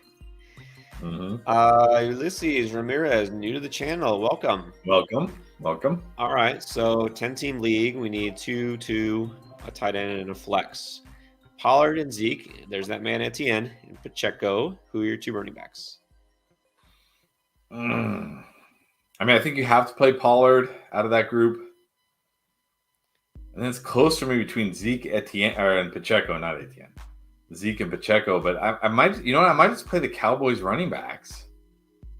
Really? I know last week that was a winning strategy, and I did that in one league, but you like Zeke over Pacheco? I mean, a little bit, only because like he'll get, when they get near the goal line, he'll get chances to score. He got like 6 goal line carries in a row. It was insane. I was like, stop giving. Like, it was like, I remember they had a drive where they got to the 1 and he got stuffed 4 plays in a row and they turned it over on downs. And then the next time they got down to the 1 at the end of the game there, they gave it to him. He got stuffed again. I'm like, stop giving it to Dusty Zeke. Do something else. And then they gave it to him the 6th time and he finally scored. Like, I guess 6 times a charm. But the point being, like, he's going to get chances near the goal line pretty much. Like if they get near the goal line, he's going to get chances. Pacheco, they could get near the goal line and not even get a whiff because Mahomes throws it to Travis Kelce or Juju or somebody, right? So true. I do really like Pacheco this week, but Zeke's in such a smash spot too. I might just go with the Cowboys running backs. All right, there you go. So you go Pollard, Zeke. I like Zeke. I'll probably go Pollard, Pacheco. So I guess pick your poison there. Jefferson, Watson, must starts. Ayuk, yes. Devontae Smith, Burks. Okay, so we agree. Obviously, Jefferson and Watson, you're starting. So who do you like at the flex between Ayuk? I gotta go Devontae Smith. Yeah, I gotta go with Smith. Same. Good matchup. He's been balling out lately. Gotta go with Smith. So then Kmet, Dulcich, or Waller? Wow. Definitely Kmet. Definitely Kmet. Or should I say definitely not Waller or Dulcich? All right. So good luck, Ulysses. Easy 96. And it's a simple one here. Andrews or Okonkwo? I think you got to go with Chig. You got to get Chiggy with it. I mean, like, I love it. Oh, man. I'm not have to go rename all the teams where I picked up Okonkwo. Yeah, getting Chiggy with it. How can we trust Andrews at this point? Even if Huntley somehow plays, like, you can't trust him. Like, it wasn't like he was tearing it up and then Huntley got concussed and he did nothing. It was like, no, he wasn't doing anything even with Huntley. He was still doing nothing. Yeah, true. You gotta play Chig. Gotta go with the Chig. Yeah. Plus, you can rename your team getting Chiggy with it. Come on. That's just bonus. Leon, Watson, Judy, Dobbins, Hollywood Brown, Foreman, play 2 in full PPR with no spaces. Well, you can definitely play Watson. That's the easy one here. I'm not playing Judy. I know he just had 3 touchdowns, but we're probably looking at Brett Rippon. Not playing him. Hollywood Brown is interesting, but it is a brutal spot against the Broncos. If it was a better matchup, I would say Hollywood for sure, but it's such a brutal matchup. Foreman, I don't know. I'd probably go with Dubins.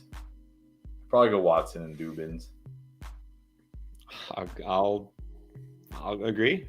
Go Dubins. Or Dobbins. Steven Reyna has Gino and Brady. No, you don't like either. Should I go after one of those guys? I think this week I would play Watson over both those guys. I would play Gino over Brady for sure. Yeah. But Gino, I think I would go Watson over Gino. I think I would go Watson over Gino this week because, again, it's San Francisco. You can't feel great about that. Watson gets Baltimore. They're not a strong pass defense. He looked good enough last week. He uses his legs.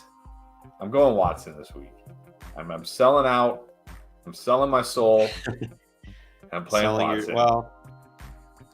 Come on. We know we're way beyond that. If you've ever had Kareem Hunt or Joe Mixon or Tyreek Hill or any of those guys on the team, Yeah. you can't say, like, oh, I refuse on principle. Like, come on, just stop. It's football. There's so many guys who do things you don't even know about. True. I go Deshaun Watson. I want to win it at fantasy football. All right, Chris Mercado against the number 1 team this week. But you got Hurts, you got Pollard, Stevenson, if he plays, Devontae, Mike Williams, Kittle, Connor, and Kirk. On the bench is Dubins, Akers, Bam Knight, Darius Slayton, Jameson Williams. All right. So, I mean, obviously, if Stevenson is limited or doesn't play, you got to swap. Who would you swap for? Yeah, I'm going with Connor. I know it's not a great matchup for Connor, but again, he's playing 90% of the snaps. He's catching dump-offs from Colt McCoy. That's the thing about Dobbins. He ran for 120 yards and a touchdown, but he got exactly 0 targets and caught exactly 0 passes. So if he runs for 60 or 70 yards and no touchdowns, you're really left with nothing. The way I'm reading it, he says bench, so it looks like after Kittle, I think Connor and Kirk are both in his flex spot. That's what the way I'm already reading in there. Yeah. So your options never would mind. be, if Stevenson does go, your options basically are, well, I mean, I guess you put Connor at RB. So then at flex, Dobbins, Akers, Bam, Slayton.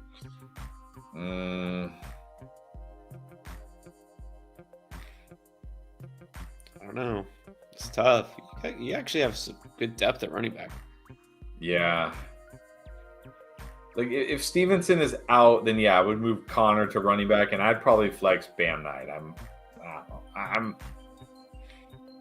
I feel better about him than Dobbins, honestly. Yeah, I mean, I feel like I have to say Dobbins, although I like Akers too, but I wouldn't start him over those guys. So, yeah. But look, I would just say keep your lineup as is. Pivot from Stevenson if you have to, like if he's hurt. Otherwise, I think you're good the way you have it. And welcome back, Quinn. Start from the bottom. Now we here. There we go. Nice. That's it. And this is what we're waiting for. Remember, he started, was it 0-4 or 1-4, 1-5, something like that? Yes. All right. So here we go. Are you ready? I don't know if you're ready for this. I'm ready. Playoff bound. Awesome. All right. Well done. But you know what I'm going to say? Like, that's not good enough. You have to keep winning. You want to keep proving that you're at the top. Get to the top. Bill Belichick over there. Can't even celebrate, It's like, nah, we're on to the next play. Where's your hoodie? Where's your old grimy hoodie? I have one, but no. All right. Would you swap any bench for these starters? Hurts? No. Chubb, JT, Williams, CD, Schultz, Flex, Garrett Wilson. On the bench is Etienne, Christian Watson, Devontae Smith, and Njoku. And your team really could win the championship. Yeah, it really could. I mean, I'm not swapping Etienne for either of your running backs. I do like Schultz more than Njoku this week. Yes, agree. So Christian Watson or Devontae Smith for Mike Williams or CD. I mean, or Garrett Wilson. Well, I can't bench CD. Can't bench CD. He's in my lineup every week. Nah, they get Jacksonville. It's this question again. Mike Williams, Garrett Wilson, Christian Watson. Like who do we bench out of that? Because they all have legit, not even like, this isn't like hyperbole, like they all have legit week winning upside this week. Right. Like they all have the potential to win weeks. They could all just go absolutely nuclear. I mean, the guy I kind of feel best about is Garrett Wilson. Interesting, because he's probably the one I would have third. No, I don't think I feel best about him. I think you have to start Christian Watson, though, right? I mean, how do you bench Christian Watson? I think you do. This is one of those where like your team has gotten so good that now you have tough decisions, but that's because you're like, I don't want to like leave a 30-point bomb on my bench. Yeah, well, that's the good problem to have, is you have too many good players. I mean, I would say, keep Etienne on your bench. keeping Joker on the bench because you're good with Schultz. I would keep Devontae Smith on your bench compared to those guys. It's the Watson, Wilson, Williams. That's the question. I mean, it's kind of almost a gut call. Williams probably has the best matchup, but Watson has just been on fire. Yeah, I mean, honestly, I'm just gonna say, like, I don't think there's a wrong answer here. I really don't. I don't think there's a right or a wrong. I mean, obviously, they're not gonna all tie, but if it was my team, I'm probably playing Watson and Williams and benching Wilson. Yeah, I think probably just the slight uncertainty for the Jets quarterback situation. I think Mike White is gonna play, but then the rib thing and Joe Flacco. So yeah, go. I think you have to start Watson and probably keep Williams in there. So all right, but yeah, you got a stacked team. I could see you winning out for sure. Yeah, for sure. Keep it going. Keep it going. All right, Heisenberg. Should I trade Dobbins? Yes. Oh, a trade question. Trade Dobbins, Higgins, and Geno for Keenan Allen, Christian Watson, and Josh Allen? Yes. Who's doing this? Like, why? You're kidding. Okay, look. You can argue that Higgins to Keenan, like maybe you're taking a downgrade at wide receiver from Higgins and Keenan Allen, but I don't even know if you really are. Keenan Allen's been on fire the last 2 weeks. You might not be. You cannot. I don't care.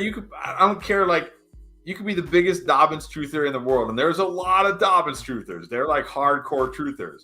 But you can't tell me you would not prefer Christian Watson over Dobbins, and then you're getting Josh Allen over Geno. Yeah, take this and run fast. Go do it right now. Open a new tab, make this trade happen, and then come back and post it. And brag about it. Yes. Post in the Discord. Yeah, you know what? Go if you're not in the Discord already, maybe you are. Post it and then ask the people what they think, and you'll get some good feedback there. All right, Rafari with another question: Jets defense or Ravens defense? I guess we're talking Jets this week. Lions, Jets get the Lions. They're at home, and the Ravens they're playing Cleveland. I don't know. In Cleveland, I like Deshaun this week. I think I gotta go Jets. They're a better real life defense. They're at home. They're getting Jared Goff, who I know everybody thinks is like the second coming of Patrick Mahomes right now, but he's not. I'm going Jets defense. Yeah, I agree. I think we're both in the same mindset. I feel like the Lions, that little hype train is going to come to a halt this week. So I go with the Jets defense. Chris Thomason. Pierce out, probably. Would you pick up his handcuff, which I guess would be Justin Jackson? Is that worth it? But you mean Rex Burkhead or? Oh yeah, I'm sorry. Why am I thinking? I know I was thinking Jamal Williams or something. I don't know. Pierce out. His handcuff would be. Well, no, Rex Burkhead, but Dare Ogunbowale has been taking some of the first reps. Yeah, I don't know. Do you want either of these guys though? No, I mean, I don't even want Dameon Pierce. Why would I want whoever is in after Dameon Pierce? No. There's got to be other running backs on your waiver wire, I hope, that are better than those guys. I'm not picking up whatever the handcuff is for the Texans. No thanks. No, it doesn't matter. It really doesn't. There's got to be somebody better out there on waivers. Not sure who you got available, but somebody. All right, Thrive GG. And just to clarify, you said it's full PPR.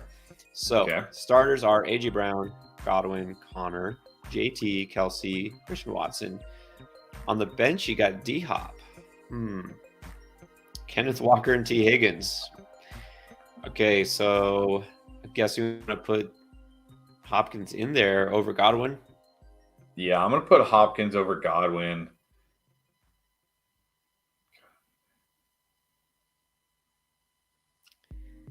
I'm fine with Connor. Any other changes? I mean, Connor's in a tough matchup too, but at least we know Connor's healthy.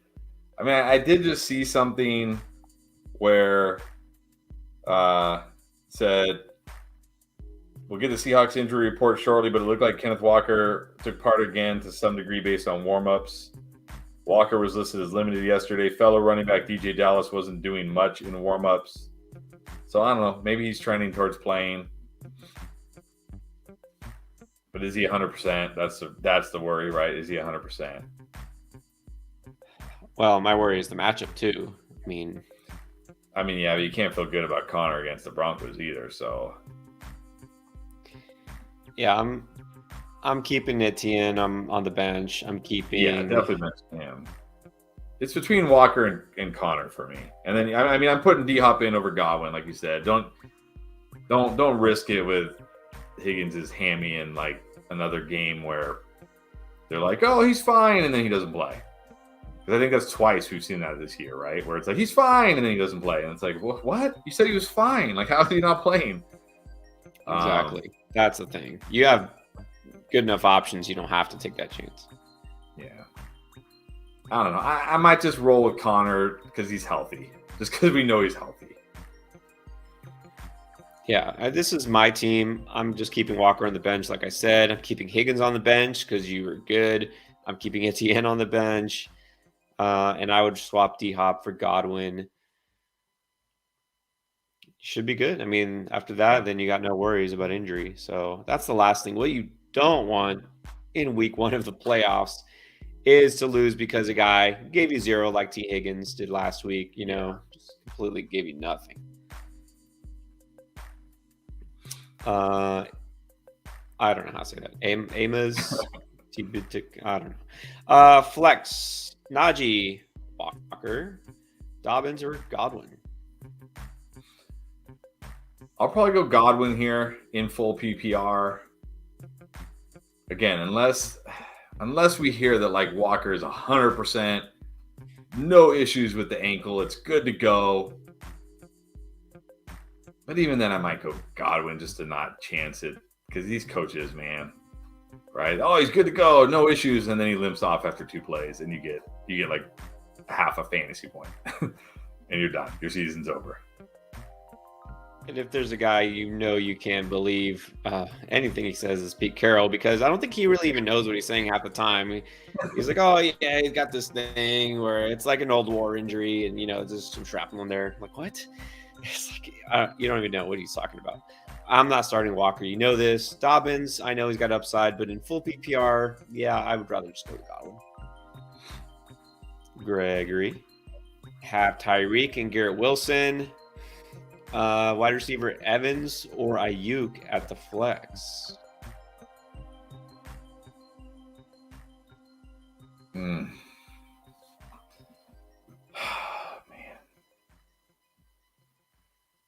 I'm tempted to say Ayuk. I know. I'm not loving Ayuk this week, though. Seattle's got a good secondary.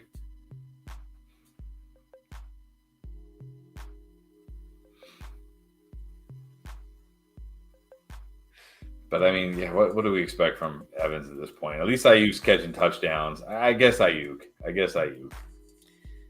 Debo being out, just another reason to have a little more confidence in Ayuk. Yeah, I'm going Ayuk because he's been good pretty much all year. Purdy's been okay, so why not go with Ayuk? All right, just some reminders for those who are joining us now in our third and final hour, because we've been on for the last 2. We're going to get to as many questions as we possibly can, mainly for waiver wire and trade tonight. We'll do start sit, of course, but we will definitely do all the super chats. That's just your guarantee. Yes, if you drop a super chat, we will stay on until they are all answered. And we do that just because we have so many questions. There's no way we can get to even half of them. So that's just a way to kind of set a priority. So we'll also get to as many others as we can. Don't forget, join the Discord. You can ask away anytime. It's free. It's easy. Description is down below, and you'll see the link. Jack McDougall, Geno, or would you go with a guy like Lawrence, Tannehill, or Mike White? No, I'm still going Geno. Tannehill, he's fine, but he's just fine. Same with Mike White. T-Law in a tough spot this week too. I'm just going to roll with Geno. You can't convince me to start Tannehill. You know this. Why way too much risk? I mean, that's the thing is what they're saying, because it's a rib injury. It's a pain tolerance thing. You can't deny the fact there's a good chance he gets hit again, he goes out, and there goes your game. You cannot. And really, is this upside even better than Geno at this point, even with the matchup? Are you trusting Mike White? I'm not. Lawrence would be the only guy, but this is a terrible matchup against the Cowboys. I'm going Geno, even though it's a terrible matchup for Geno. All right, Humberto. Welcome back, Humberto Juarez.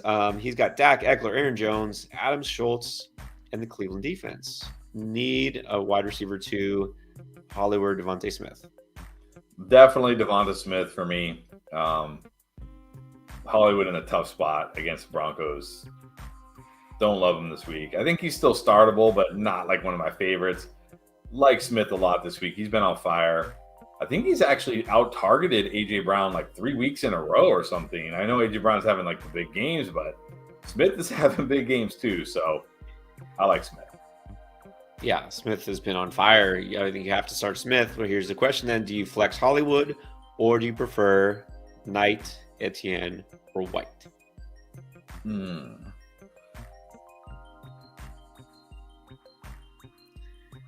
I mean, Hollywood still kind of has a floor with Colt McCoy. He'll get targets. You think Knight, I'm guessing, would be the guy, right? Do you think Knight has more of a ceiling?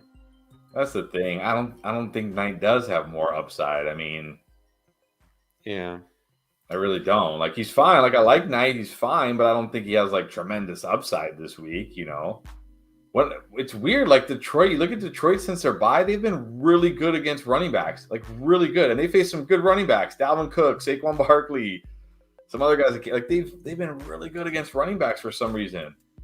So I don't think this is just like a huge spot for Knight. I'm not really playing Etienne. White is fine, like another guy. He's fine. He has a floor, but that's pretty much it. No ceiling. I think I would just gamble with Hollywood, even in a tough spot. Yeah, I'd go with Hollywood too. So yeah, you got a great squad there. Definitely go Devontae Smith, and then we're flexing Hollywood. Dudone. Do we trust Dare or Burkhead? Kind of talked about this earlier. Pierce not only been bad, but now he's hurt, saying he might miss a week or even two. We're not touching this backfield, though. No, I don't trust either. I didn't trust Dameon Pierce when it was all him. I'm not trusting either of these guys when they're probably splitting with each other. And this brings up, I think it's interesting because, as soon as Eno Benjamin was dropped by the Cardinals, he went there and people were like, oh, he's got a path. Now we got to pick up Eno Benjamin. No, now he's been cut. The same thing with Darrell Henderson. Got cut, went to another team, immediately got cut again. James Robinson, probably on the verge of being cut because Bam Knight's there. So, yeah, once a guy gets cut, don't expect him to catch on and just do something. These guys are cut for a reason. Steven, Burrow or Fields? Had this before. We're both going to say Burrow. Yes, Burrow. Flex, Kirk, Swift, Pacheco, or Bam?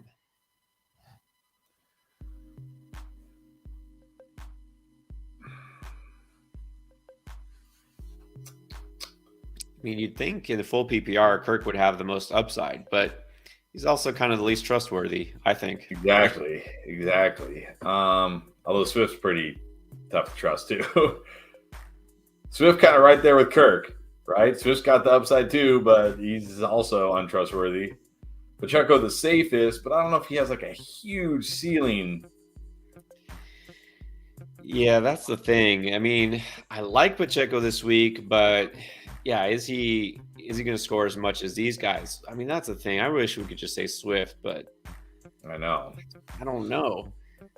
Yeah. I mean, I will say again, if we're hearing good positive reports like we did before week 13, because look, he barely got any run. Maybe his ankle's feeling great this week. It's like, hey, I barely touched the ball. I feel great. You know what I mean? Yeah. He's fresh and ready to go. Yeah, my ankle's fine. I didn't do anything. Then I would go Swift, but assuming not.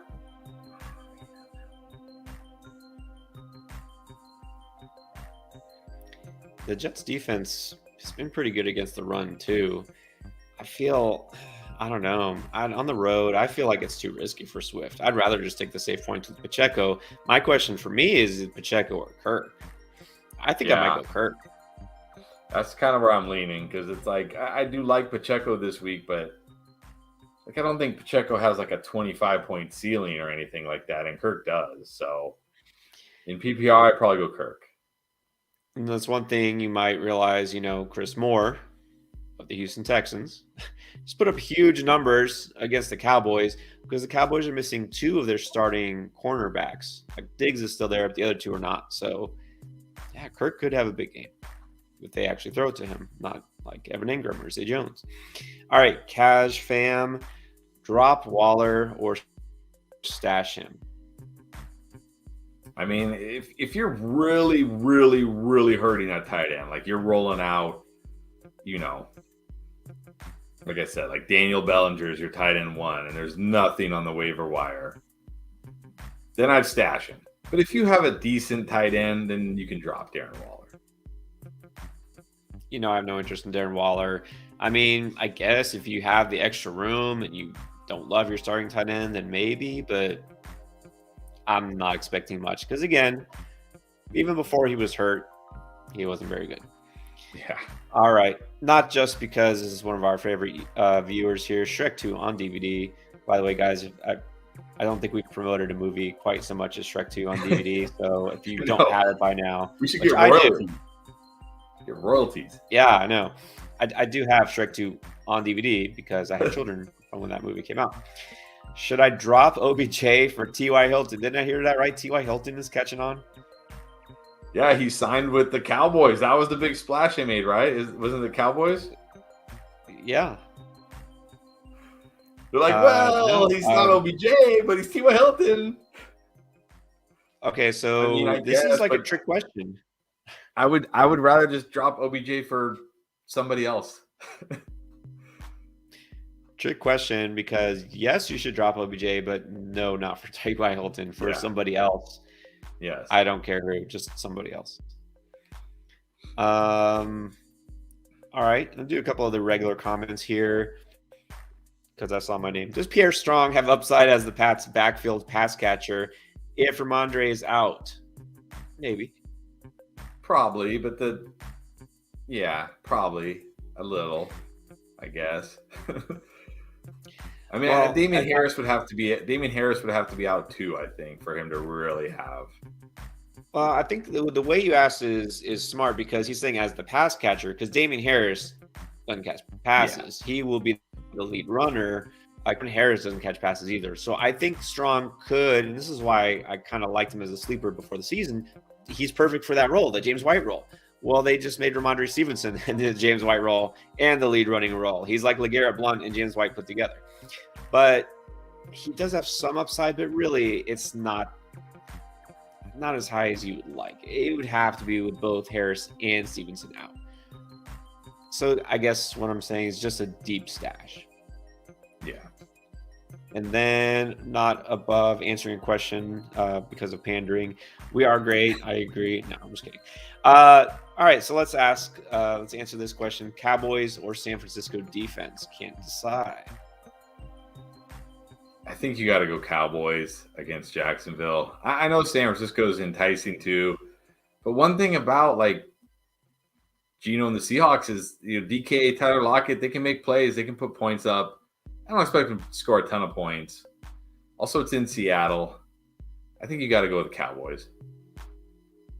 Yeah, Geno for the most part hasn't been turning the ball over. It's a good offense. I would go Cowboys, like their matchup. Okay, another defense, Jets or Chiefs? Chiefs get the Broncos, so you have to go the Chiefs. Yeah, I think you got to go Chiefs. Oh, wait, that was they just have way more upside. Yeah. They'll get Houston. Yeah. I know they weren't good against the Broncos, but Houston with their now combo of Jeff Driscoll and Davis Mills. Yeah, doing this QB rotation thing. Like, what are they doing over there? They liked it so much, they're going to run it back. Yes. Okay. Go with the Chiefs. Everett or Komet? It's closer. I think I'd go Komet. I do like Everett, but with Keenan, with Mike Williams, there's not, Eckler, there's not as much for him there. Kmet, we know he's kind of like the wide receiver, like the number one target for Fields. So I like Kmet. Yeah, I remember Darnell Mooney out for the year. Claypool's only been there a couple weeks. He's not a target hog, never has been.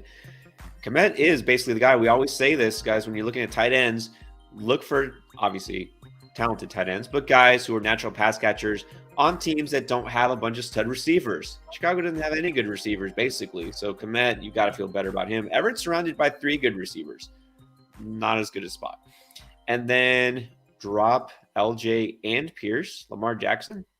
No, don't drop Lamar Jackson. I mean, he could be back next week. Pierce, if Pierce is out 1 to 2 weeks, I'm dropping him.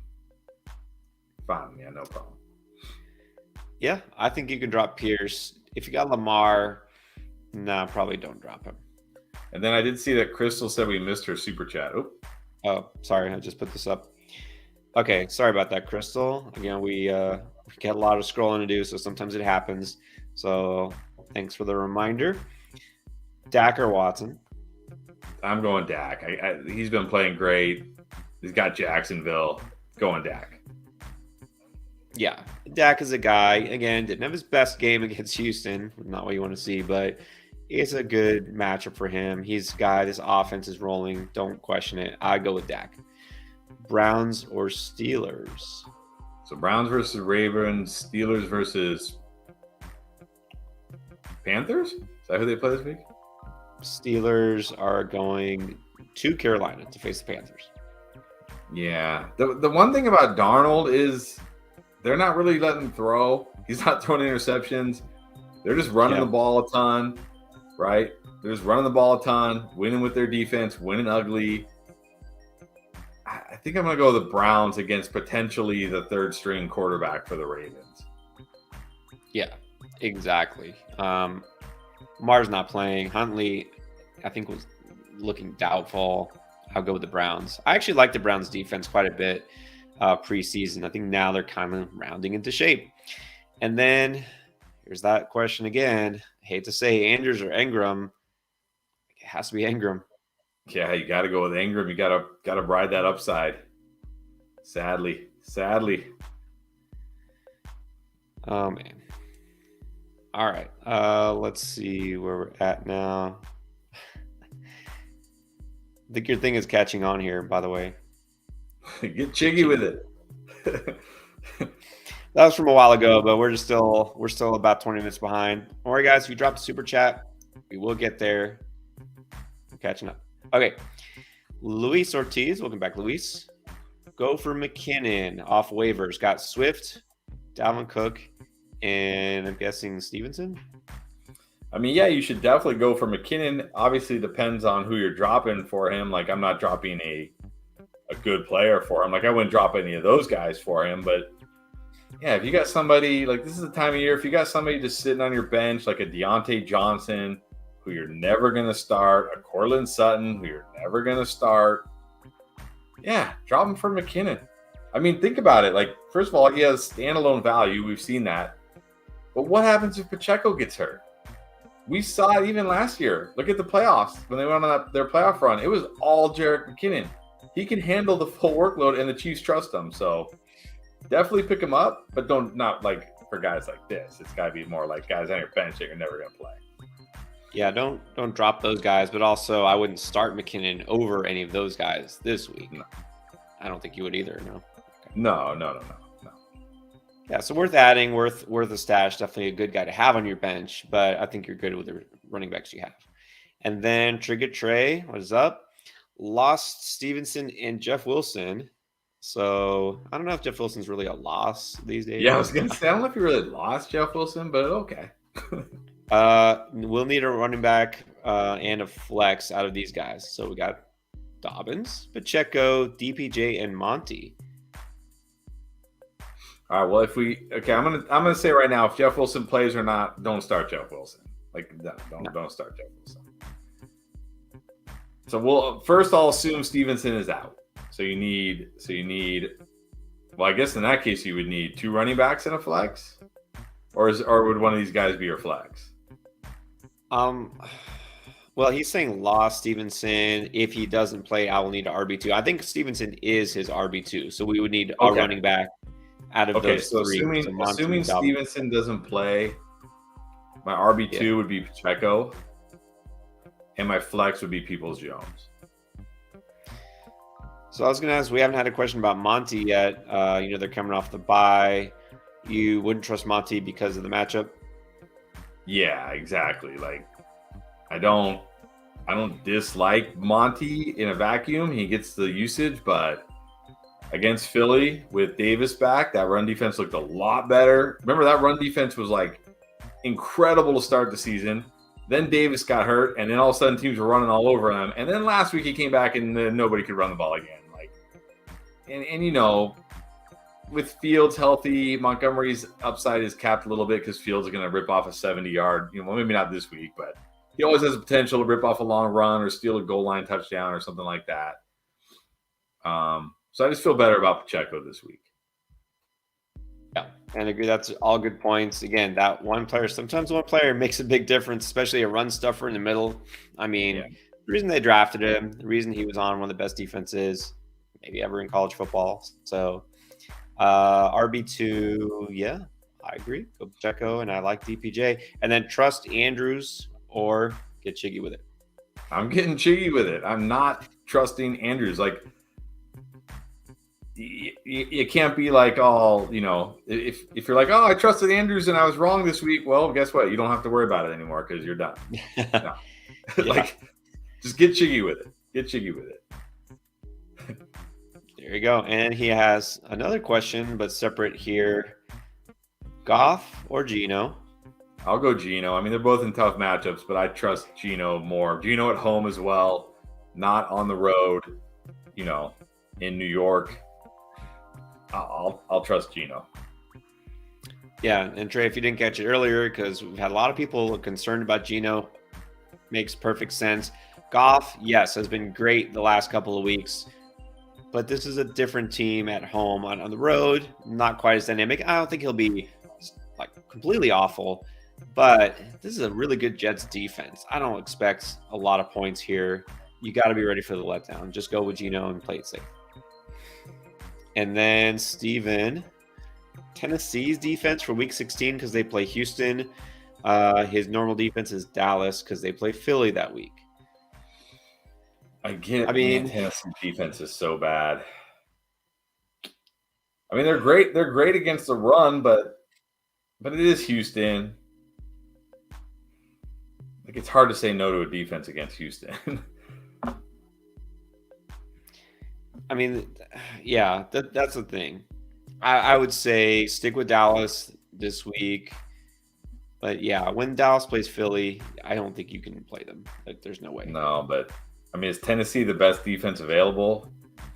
Yeah, I mean, I don't know if they have the best matchup, obviously, but don't know who else you got. There might be someone else better, but I would do that. I would say, like, I don't know if I want to stash them now, but if that's all you got available, then maybe. All right, catching up. We got Randy Mitchell, Herbert, Cook, Sanders, Lockett, Diggs, Hawkinson, and Mike Williams on the bench. Geno, Pirine, Singletary, Pacheco, DPJ, Zay Jones. Would you swap anybody there? I don't think so. Not swapping Cook and Sanders, Lockett, Diggs. Not swapping Lockett or Diggs. Not swapping Mike Williams. I don't see another tight end, so you got Hawkinson locked in. Definitely playing Herbert over Geno this week. That's a no-doubter. So, yeah, I think you're good. Yeah, if you can flex out Mike Williams, you don't have to worry about those guys like DPJ. And then Pacheco, we like this week, but I don't think you can bench Sanders. So, no, Sanders is a smash ball. Yeah, you got the optimal lineup. Now, here's the question of defense. Seahawks, Steelers, Saints, Panthers. So the rundown. So Seahawks are going to be facing the 49ers. They're at home. Steelers get the Panthers. The Saints are interesting, even though they're probably the worst defense on here because they do get the Falcons in Desmond Ritter's first game. But I don't think I would start the Saints. I think if I remember, I was looking at this earlier, I think they only have like 3 interceptions on the season or something like that.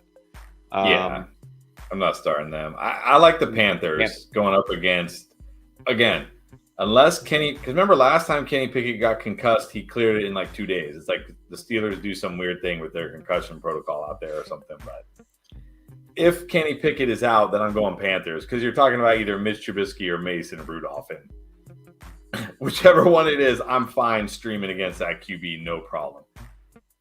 Seahawks would probably be my second choice. I would go if Panthers Kenny Pickett plays.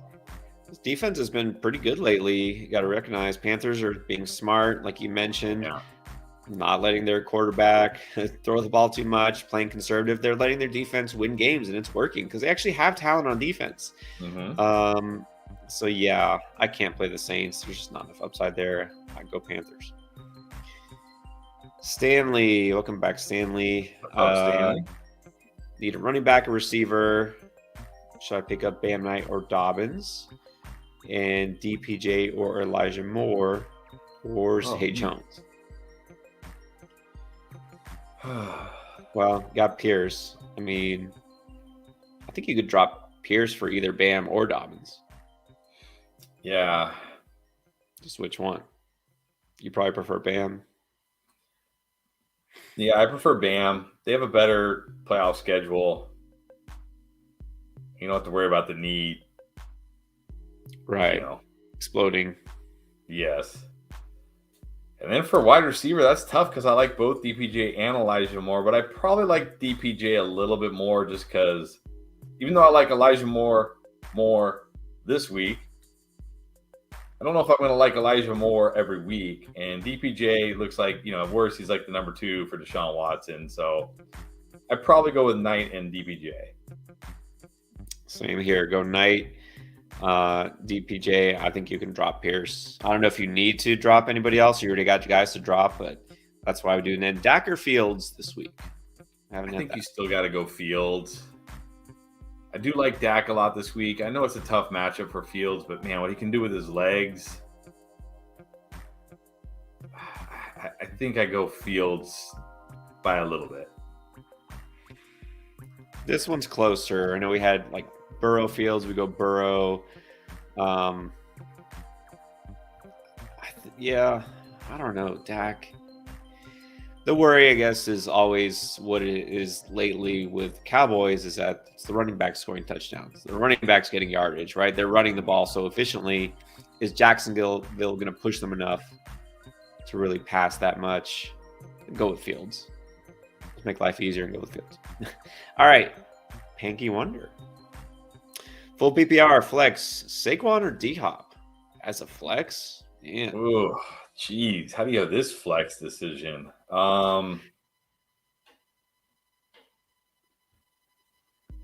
They're both in tough matchups. And it's full PPR, but I don't know. I feel like I would go Saquon. That's where I'm leaning to. As long as, again, like all we're hearing this week is the neck is fine, right? Because last week we started hearing about the neck, and then it was like game time decision. If as long as we're not hearing any of that, as long as it's like, no, he's fine, he's good, there's no issues, then yeah, Saquon. Yeah, go Saquon because again, in full PPR, but he will catch a few passes. It's a bad spot. I know we say Hopkins is kind of a must start, but you're flexing these two guys. I mean, like you're just shooting for upside. So I would go Saquon. And then tight end, Kittle or Goddard?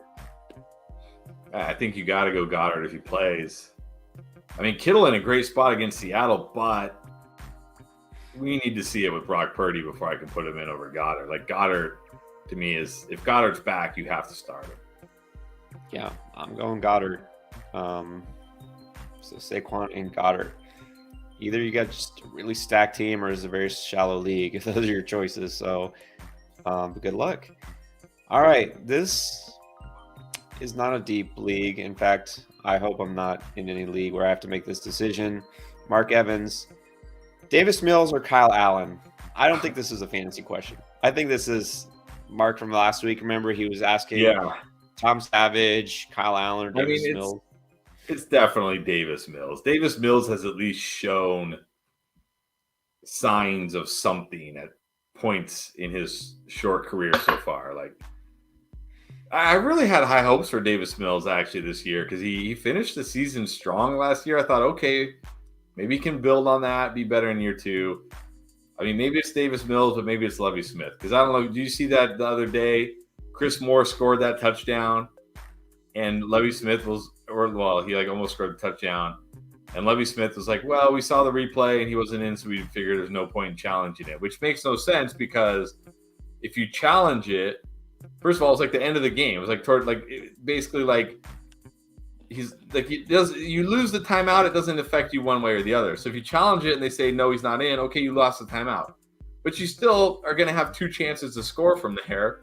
Instead, they got stuffed and whatever. But anyways, so maybe it's Lovie Smith is the problem. But Davis Mills definitely better than Kyle Allen. I'll agree. I thought this offense would at least get better because quarterback in his second year as opposed to his first. They have better running back situation to take the load off. And yeah, I thought that having like Pep Hamilton at OC might be good. Too conservative, too unimaginative. Yeah, so I think that's part of it. I don't think Mills is like a special quarterback. I think he has to be in the right system and everything, but still, I don't think it's just his fault. Dominique Harris wants to know Cam Akers or AJ Dillon over Etienne.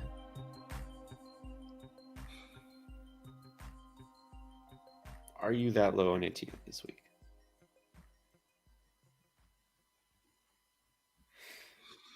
Man. Jeez.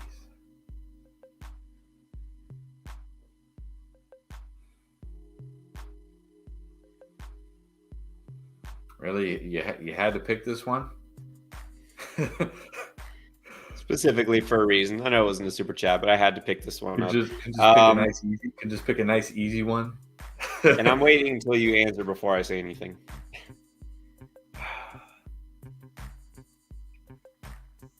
Oh, man.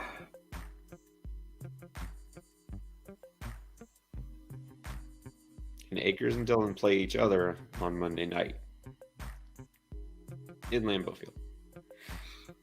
I don't know. I might go Dillon. I don't know. I might go Dillon. And hate it. I just absolutely hate it. Well, I will answer saying you'll find out the answer who I like if you watch Friday's video. I think Fridays. Thursday morning. Thursday morning. I don't remember which one. Maybe Friday morning. Thursday or Friday morning. You know, one of those. You're going to have to watch all the videos to figure out where it is. So yes. There you go. All right, here we go. Humberto with another one. Aaron Rodgers got dropped. Should I pick him up? No. Yeah, I mean, unless your QB is, like Andy Dalton. Yeah, Daniel Jones, then yes. But if you have a good QB, no, you don't need to pick up Aaron Rodgers. Here's another regular chat. Trying to sneak in here without saying hi first. I see you, Roberto. Just dropping a random defensive question. Denver, Saints, or Patriots? So Denver get a good matchup. The Denver Broncos get Cardinals with Colt McCoy. Yeah. Saints, no. You can't play the Patriots. Patriots play the Raiders. The Raiders. Maybe. I might go Patriots.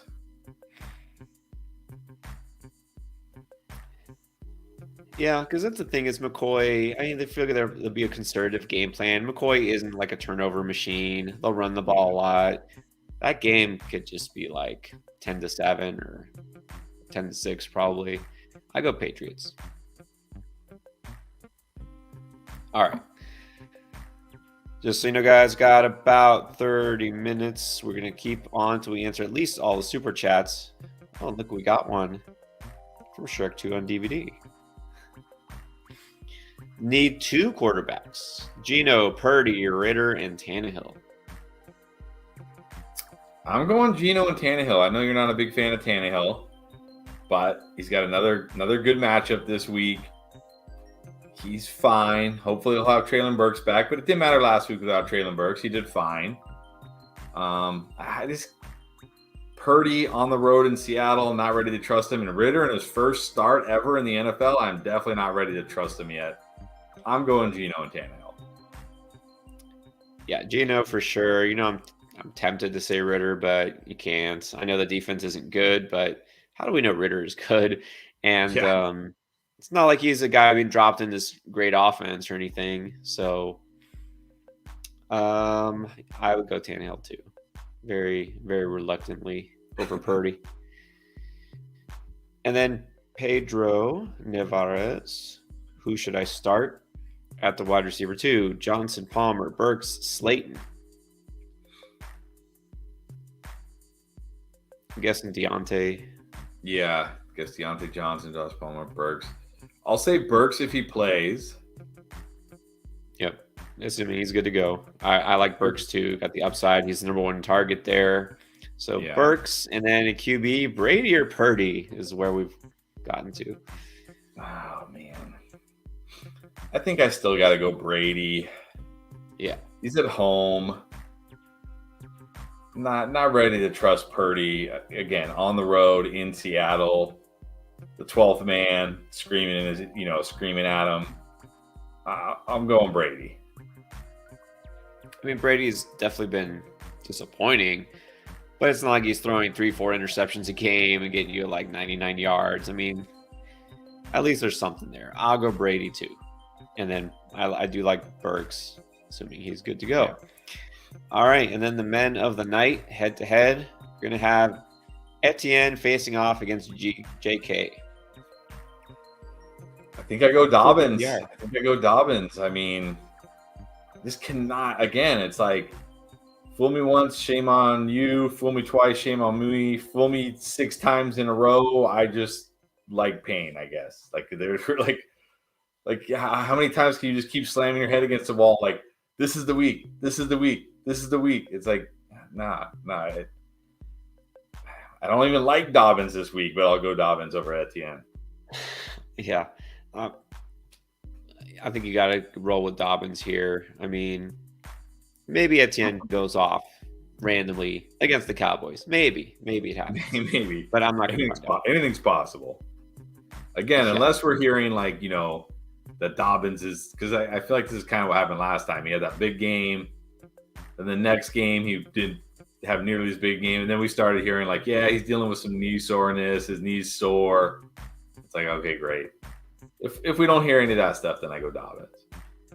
Right, we did mention that a lot earlier. If Dobbins pops up in the injury, all right, then you just back off and pump the brakes. Go with Etienne and don't worry about it. But Dobbins, if he's good, I think he's going to get a lot of carries. It's Cleveland's run defense. I would go Dobbins. ASAP Cyan. Getting deeper here. Hunt or Gus? Jeff Wilson is the RB2. You can't trust him right now. Or do you prefer Chuba Hubbard? So we got Kareem Hunt, Gus Edwards, Chuba Hubbard. I think I go Chuba. I can't start Kareem Hunt. No chance. Nah. Can't really start Gus Edwards. I can't start Jeff Wilson. Chuba Hubbard, 13 carries or 14 carries, 3 targets last week. He looked pretty good. We know the Panthers just want to run the ball. They just want to. That's what they want to do. They'll be able to in this game. I think I'm going to go with Chuba out of this group. Yeah, and it kind of came out of nowhere that Chuba was all of a sudden massively involved, but maybe with the week off, he was finally healthy. You got to think maybe he was banged up because he did miss a game. He came back and just didn't look right. So, yeah, Hunt is unstartable. Gus, maybe he gets some carries. I do think he'll be involved a lot, but I can't feel great about him. I would go Chuba as well. And then we got Byzinski. Oops. What's up? I haven't seen Byzinski in a while. Whenever I see his or her name, I don't know. I always think of the guy from Street Fighter. Which? I have to ask which one. Zangief?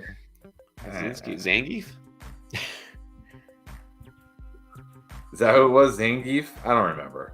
I don't know why. It always reminds me of that. But anyways. M. Bison. No. Street Fighter, is it 6? I think it's just coming out. I know this because it's on the cover of my Game Informer. But need 3 PPR K9 Judy Kirk Bam Etienne.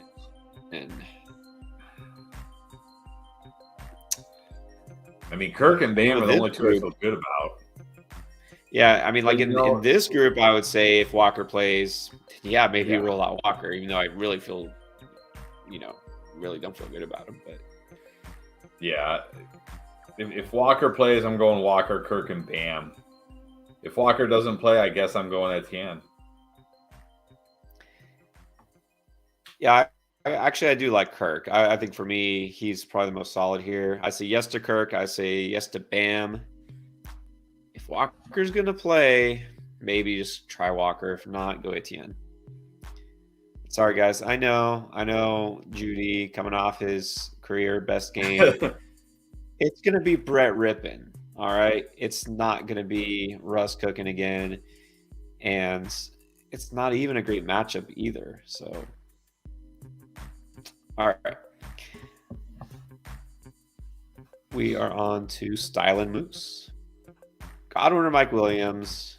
This is definitely Mike Williams for me. I want the guy who can win me my matchup, not the guy who has a relatively high floor and not much else. Definitely going Mike Williams. Yeah. Smash spot against the Titans. You saw how big Mike Williams came up last week. He's going to have it even easier supposedly this week. So, yeah, go with Mike Williams. And that offense is finally starting to really click now that all their pieces are back. And then what is up, Johnny? Johnny Camarena, always. What's up, Johnny? Always with us. All right. Are we picking up Williams, Palmer, Zay Jones, or Bam? Need a little bit of depth, I guess, starting the playoffs this week. So who do you like as a stash? I mean, if I'm only picking up one of those guys, I'm picking up Bam Knight just because I feel like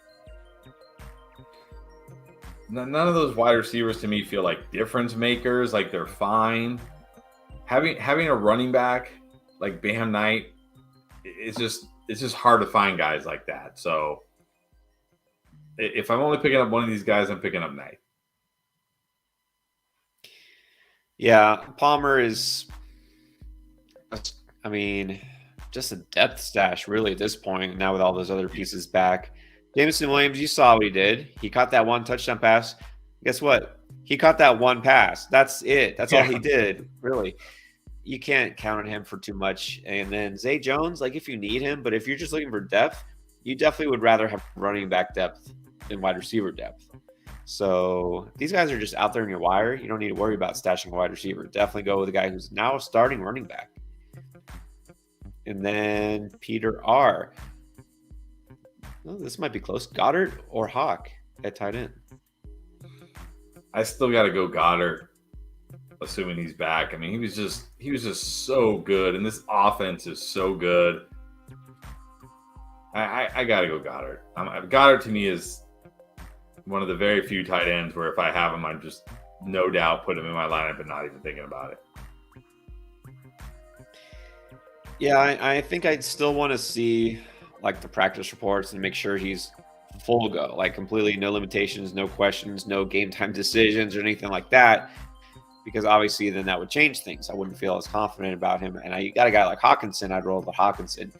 If Goddard is 100%, no questions, then you go Goddard. He's been great until he got injured. The Eagles have been just smashing. And so I really feel good about Hawkinson in general. And this week, there's no reason not to, but I'll go Goddard given the choice. And then Bills, Packers, or Panthers at defense.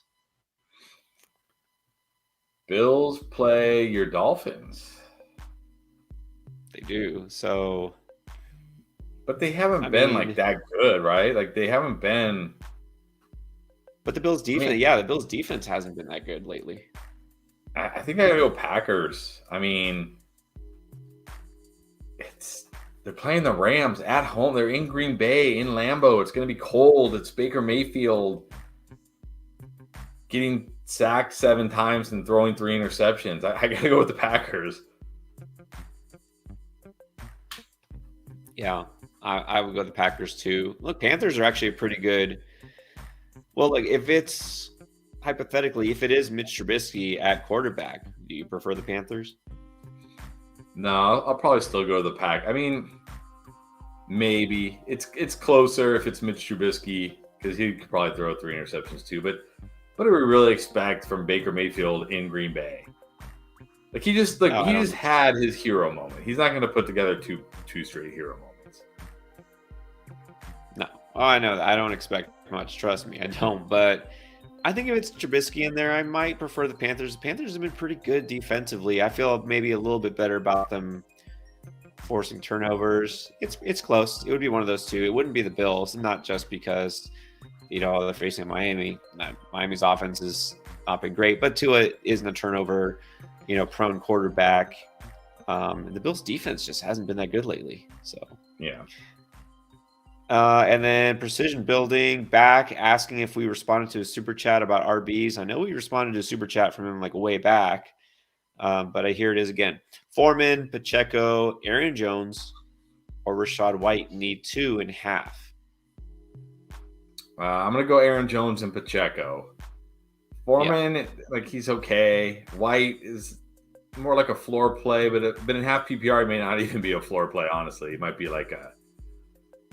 Yeah, I like Pacheco's matchup this week, and the fact that he doesn't really catch a lot of passes doesn't hurt him as much in half PPR. And out of this group, I feel like Aaron Jones is a must. Yeah, Aaron Jones for sure, and then this week Pacheco. Yeah, I want to say that we had gotten this one a while ago. If we didn't, for some reason we skipped it, apologies. Thanks for throwing it back out there. All right, Brian, Andrews or Kmet, or drop Kmet and hope I get Ingram. I wouldn't drop Kmet to hope you get Ingram. I think you're okay with Kmet, but do you go Kmet over Andrews? Yeah, I definitely go Kmet over Andrews. Definitely. I mean, who would have thought, right? Who would have thought? From a league winner last year to a guy you can't even start. Like, what? I will also say, though, don't drop Andrews. No. Because Lamar could be back. So not this week, don't start Andrews, but don't drop him either. Like some people go too far. There's a lot of people who drop Mike Williams and kind of wish you had him back. I don't know why. That's weird. All right. Not a super chat, but I think this is a fair question. Would you pick up Strong for Patterson or play Murray over Etienne? I would definitely pick up Strong. I would definitely pick up Strong for Patterson. There's no upside for Patterson. I mean, really, like what are we hoping for? You're just hoping he falls in the end zone. That's it. But I'm low on Etienne, but I'm not Latavius Murray low on Etienne. I'm still going with Travis Etienne. Give me the guy getting 17 carries, not the guy getting 8. I'll go Etienne over Murray. Yeah, Etienne isn't like completely 100% unstartable. Like over Murray, Etienne. And then, why not? Now, if Ramondre is good and clear, and although if you have to make your waiver decision tonight, I think it's fine. Take a shot on a guy with upside.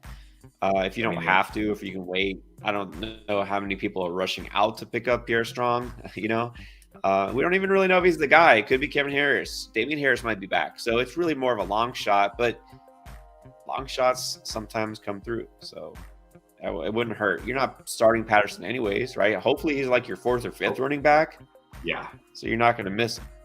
Hopefully I'm not starting. Bob France Fishing. Pick 2, full PPR. We got Najee. We got Mike Evans. We got Christian Watson, Olave, and Dobbins. In full PPR, I'm going Watson and Olave. I know it's crazy we're benching Evans, but that's where we're at. Najee is fine. Same with Dobbins. He's fine. I just feel like Watson and Olave, especially in PPR. Like Watson to me, you got to have some really good options if I'm going to bench Watson. And Olave against the Falcons should have a big game. Should. Just the other guys just don't. Watson. Yeah, Watson is the guy here for sure. And I think we both clearly like Olave over than Evans. Dobbins, yeah, at a running back maybe, but as a flex in full PPR, I go Olave. So Watson and Olave. Shockingly, I'm in complete agreement with you. All right, rise above anything. Welcome, always with us. Are we benching Waddle or starting him? Yeah, I know he's killed you, but he's only killed you for what, 2 weeks, not like half the season. But still, are you worried about him? I mean, well, definitely got to be worried about him. Am I benching him? It depends. Like, it depends who your other options are. I can bench him, but I'm not going to do something crazy like bench him for, like DJ Chark or, Chris Moore or somebody like that. Like, I'm not getting crazy.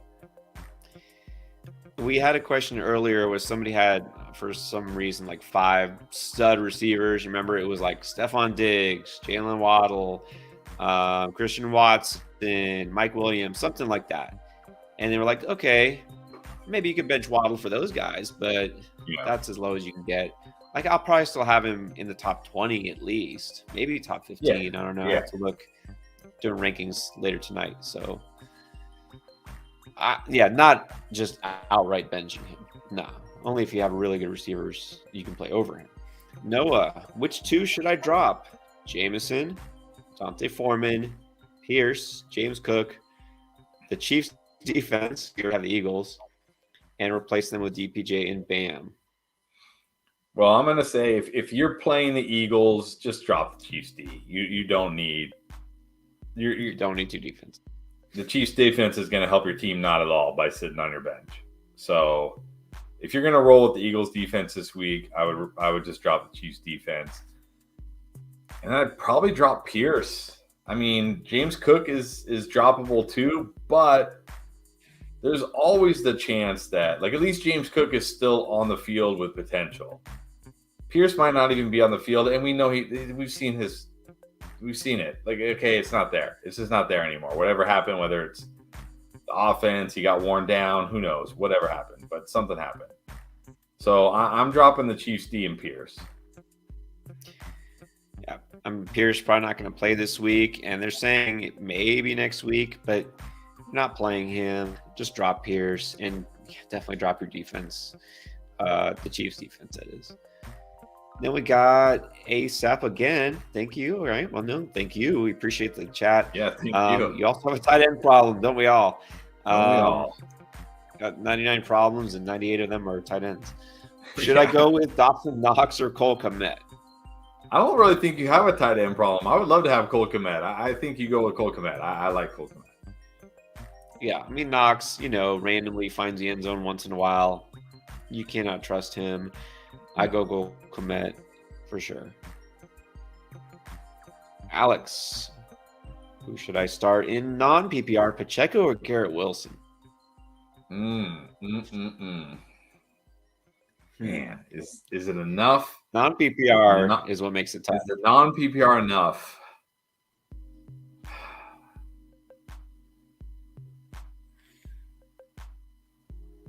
Man. If this was PPR, I would definitely say Garrett Wilson. Even though I do really like Pacheco this week, but in PPR, I would say Garrett Wilson. Non-PPR, though, it gets a lot closer.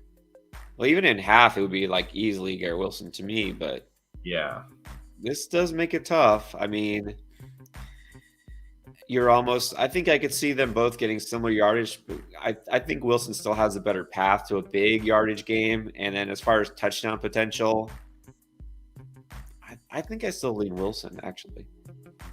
Yeah, I think I still slightly lean Wilson. It's just hard to bench him in this matchup, but that non-PPR makes it really close. Yeah. But at least you have 2 good options and not skimming the waiver wire here. All right, Roberto with a non-defense question. Damian Harris or Etienne? Although actually look down below here and then he says he adds Jamal Williams to the mix. Yeah, I can't Jamal, come on. What? Okay, all right.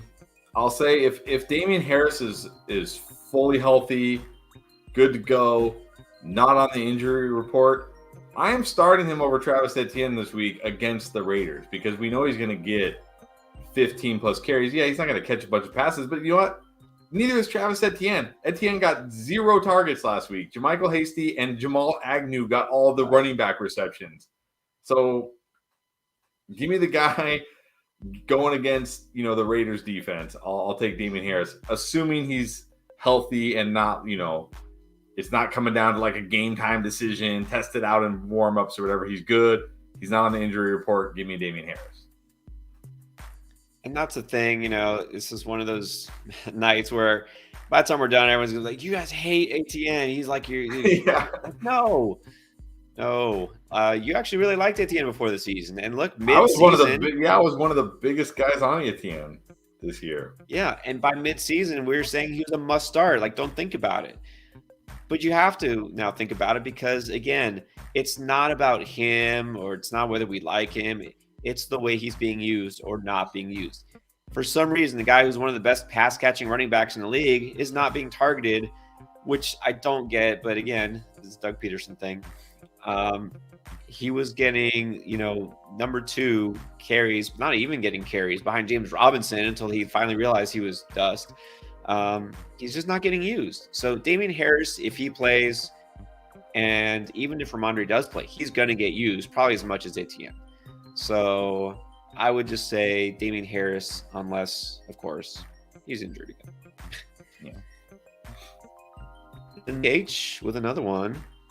Nick has been here, I think, the whole 3 hours with us. And he also said, by the way, earlier, randomly, he's already in the Discord. His username, dropped it in there if y'all want to check him out. I think it was like crazy 777 or something. Lockett or Garrett Wilson? Yeah. This is another tough one. Assuming PPR. Yeah. Because one thing about the 49ers defense, they're one area they struggle in is giving up points to wide receivers. They do give up points to wide receivers. And we know Lockett has that like weak breaking upside. But Garrett Wilson against Detroit might also have weak breaking upside. Man. This is tough. I mean, again, both good options. Yeah, these are both guys I want in my lineups. I want them in my lineups. I think I probably have to give Lockett. See, I was about to say Garrett Wilson, but then I think about how good Lockett has been recently, and it's like, can I keep that on my bench? But then you think of the matchup: Garrett Wilson, Detroit. Can you keep that on your bench? Yeah, I'm going Garrett Wilson again. I'm feeling a big week. I hope I'm not wrong about that. Look at it. What Garrett Wilson with anybody not named Zach Wilson has been a monster. So we don't really have to sweat the quarterback. They definitely love the matchup. So I'm going Garrett Wilson, but it's close. It is close. Yeah. I mean, go Garrett Wilson. The matchup is great. But I mean, yeah, this is one of those like there's no right or wrong answer until like the games are over, and then you're like you're either like yes, or you're kicking yourself. But it's not your fault. Like you can't do anything about it. It's like two guys, both that you want to play, both with similar upside. Yeah. This I think might be the best comment of the night. This is pretty funny from E111. Maybe they're just saving Etienne for this week so he can go all out against the Big D. That's Doug Peterson. That's what he's been doing. Yes, this week he'll catch like 10 passes. Like all right, because we had the Cowboys game circle on the calendar since the preseason. This is when we're going to unleash. Yes, it's just Doug Peterson. Okay. And one more super chat, which, by the way, guys, nearing the end. So last chance, if you want to get your comments in, we're going to stay on a few more minutes. Byazinski, again. PPR need 3. Chubb, Keenan Allen, K9, or Pollard. Yeah, I'll say in this case, since you really have 4 great options, but since you have 3 other really good options, you don't need to risk it with Kenneth Walker, whether he's limited or he re-injures the ankle or something. Just play Chubb, Keenan, and Pollard, and don't risk it with Kenneth Walker. Yeah, in this case, exactly. Why bother? I mean, Pollard, you have to start. Keenan, you have to start. Chubb, yeah.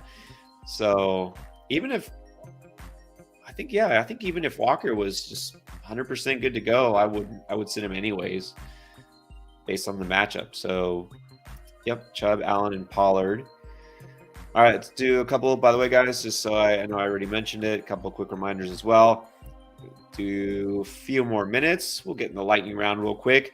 Try to answer your pickup waiver wire questions first. Any trade questions that might still be out there. You can also, if you didn't get your question answered, join the Discord, or even better, become a patron, patreon.com/fantasyfootballendgame. You can join us on Sunday morning where we do start sit show for 2 straight hours just with patrons. All right, so last few here. Let's do Buddy Moon. Would you drop Jamal Williams for Hubbard? That's a good question. I don't think so. I mean, unless you're going to play Hubbard this week, but probably not. I mean, I know you're saying like Jamal, even with a touchdown, what does he get you? Maybe double digits. How can you be sure Hubbard gets you much of anything? Yeah, I don't think I would do that either, because I think we do know DeAndre Swift can be injury prone. If DeAndre Swift goes down, you'll be happy you had Jamal Williams. But what about Jamison Williams? Would you drop him for Treylon Burks? Yeah, I would drop him for Treylon Burks. Treylon Burks, we've already seen, has been good. Jamison Williams still only played like 19% of the snaps last week. Remember, he's coming back from a torn ACL. It's very unlikely that by even week 17, he's going to be playing enough snaps to even be startable in fantasy. So, yes, I would definitely prefer Treylon Burks. Yes. Burks is already the number one, honestly. Even if Jamison Williams comes on, he's never going to be the top target because Goff is always going to look the way of the sun god. So, yeah, Williams, I think this year will never be more than like a flex option that you hope, does something. And then Jay McLaughlin, Damian Harris or Pierre Strong on waivers. He already has Ramondre. In a standard league, I feel it's got to be Damian Harris. Yeah, especially in a standard league where you're not worried about the pass catching. Because we know if Ramondre's out and Damian Harris is healthy, you got to imagine Damian Harris is the lead back again. So I think the priority is Damian Harris. Yeah, in a standard league for sure. I mean, Strong did score a touchdown, but still, you got to go Damian Harris. He's going to be the guy if he's healthy. And then this one, Jay, no, you can never, ever, ever bench Tyreek Hill ever. But he's got Chase, Watson, Devontae Smith, standard league. I don't care. You're still not benching. Yeah, you're not benching him. I mean, unless we start hearing that like whatever that injury he had is really affecting him, like he's not practicing. Because you do have like some good options, but no, you're not benching Tyreek Hill. No. Let's see. A couple more super chats coming in under the gun. Sean wants to know, would you drop Pickens for Elijah Moore? I would. Like, what's the hope from Pickens at this point? Like, you can't say like, oh, he's got so much upside. Where is it? Show me the upside. I don't see it. He had Atlanta, did nothing. He had Carolina he had whoever they played this past week, a bad defense. I can't remember, but it was a bad defense. Did nothing. There's no upside. Yeah, give me Elijah Moore, definitely. And this is a case where again, before the season, everyone, including us, love Elijah Moore. Thought he would go off. Did nothing. And then by midseason, Pickens kind of did nothing earlier on. Then all of a sudden he was coming on and everyone loved Pickens. He's going to be a stud. He's going to be a league winner. Elijah Moore was just on waivers. Like nobody had any interest. And now George Pickens has done nothing again because they've gone conservative. They're able to run the ball. And now with Pickett hurt, not that he's been so great. Yeah, what is the upside for Pickens? It's really not much. And now all of a sudden Elijah Moore has come back and he's the guy. Things change so fast. But yeah, you've got to right now look at Moore as being more valuable. I do just want to say real quick, just saw the Seahawks practice report. Full participation in practice, Kenneth Walker. All right. Now, remember, it's only Tuesday. It's not like so. Right. Well, That's good. But I still hate the matchup. And I will say of that last one, like Chubb and those players, I would still see him in that group. But this is why, by the way, it's a good time to remind everyone on Friday night, we'll be doing our Start Sit show. We usually go on Saturday, but there's 3 games on Saturday. So we want to make sure we get you all the advice you need before the games actually start. So this week and next week, because of the schedule, the NFL's crazy schedule, where they're loading up games on Saturday, we'll be live with you Friday night. All right, so check us out. We'll have all the update information as far as injuries as well. All right, so Alexander's channel, should I pick up Bam or Latavius? Definitely Bam. I'm not. Latavius Murray, no thank you. No thanks. No, and he somehow became less interesting now with Russell Wilson out. Precision building with one more question. Is it a kicker question? I think it's a kicker question. I have Turner for a kicker. I'm worried that new quarterback will hurt the amount of attempts, have multiple options on waivers. If I have to go there, who do you like? I assume that's Tucker for the Ravens. It can't be Tucker. If you had Tucker, you wouldn't even you wouldn't question it. But who's turn? I mean, look, I'll be honest. I only know like 3 kickers, so maybe there's a Turner. I don't know. I guess because the new QB, because if he's saying like because they have a 3rd string quarterback, that it might hurt his. I don't care if you have Justin Tucker, you keep Justin Tucker. He's like the best kicker in the history of the NFL, and they could at least get in a field goal range, right? Sure, it's a kicker question. I don't know. I mean, I know. If you have Justin Tucker, you just play Justin Tucker every week. You don't think about it. I mean, I do get that thinking, but if it's just Justin Tucker, they could be like 70 yards away, and they'll still let him kick a field goal. So, if it's Tucker in precision, if you want to drop just a regular comment there, you can ask. Yeah, he did. He said Tucker. He said Tucker. Tucker. Okay. Set and forget. Don't ever question Justin Tucker. Steven with one more. Goddard or Njoku? I mean, good options, but if Goddard is back and he's fully good to go, I just still have to start Goddard. He was just so good before that injury. Now, if he's limited or whatever, and they're like, yeah, then I can go Njoku, because I do like Njoku this week as well. Yeah, I do like Njoku, but again, I think if Goddard's good to go, you've got to go with him. I think you do.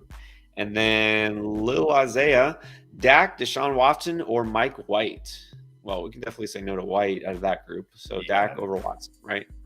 Yeah, I got to go Dak over Watson against Jacksonville. He's been playing great. And then this is surprisingly tough. Waddle, Watson, or Dobbins to flex? It's not tough for me. I'm going Watson. I mean, Dobbins like not even on the same level as these guys. Sorry, Dobbins truthers. Right. But look, Watson is healthy. Watson has been a beast. They're at home. They're playing the Rams, who are not a strong secondary. Jalen Ramsey's getting torched lately. I'm going Watson. I'm not gonna risk it with, again, fool me once, shame on me. Fool me twice, shame on you. Fool me 3 times, I don't know. Like you're hard-headed. like Watson's doing what we want Waddle to do. So I just go with the guy who's already doing it, and that's Watson. I mean, usually we have both these guys, no doubt must start. Didn't put Waddle in there this week. I would have to go with Watson and somehow have Waddle on my bench. But be glad you have this choice. I mean, Watson is a stud. All right, and then Alaska Moose Dog. In the flex, Pacheco, Kamara, B-Rob, or Juju. I haven't talked about any of these guys other than Pacheco tonight. Our first Kamara question. Yep. I do think Kamara's okay this week, but I don't love him. I do kind of like Brian Robinson. I do kind of like Juju, but I think Pacheco against Houston is probably where I have to go. Yeah, these are all interesting options. Yeah, Kamara we haven't talked about really. Not sure what people are doing with him. I guess we'll find out more Friday night. I I mean, it is the Saints, and usually he feasts on the Saints, but I felt like we said that earlier in the year and he didn't. So I don't know that I like Robinson fine this week. I don't like him better than Pacheco or Kamara. And then Juju, man, you just don't know what you're getting with Juju. So yeah, I'd probably go Pacheco. And then, okay, I'll make this the last one. It's regular chat. Jay Landrum, Fields or Tua? Fields this week for sure. For sure, Fields. It is Fields this week. Yes, it is. It sure is. All right. I think we're good. It's about the 3-hour mark now, so we're going to wrap it up. Guys, don't forget, as you see down below, Start Sit Show this week, Friday, not Saturday. So join us, and we'll talk about all the latest injury updates, Start Sit advice, because it is, for most of you, the playoffs. Setting the lineup just right is more important than ever. You definitely want to come out of the first round with that win. So we'll see you then. Also, information in the description below if you want to check us out on Discord, on Patreon. That's it. All right, guys. Oh, and I almost forgot. Throw that one last thing there. You want Endgame merch? We got shirts, hats. It's hoodie season. Get yourself a nice fantasy Endgame hoodie. Show everybody who you rock with and who helped you get to the fantasy playoffs. We would definitely appreciate your support. All right. See you all on Friday.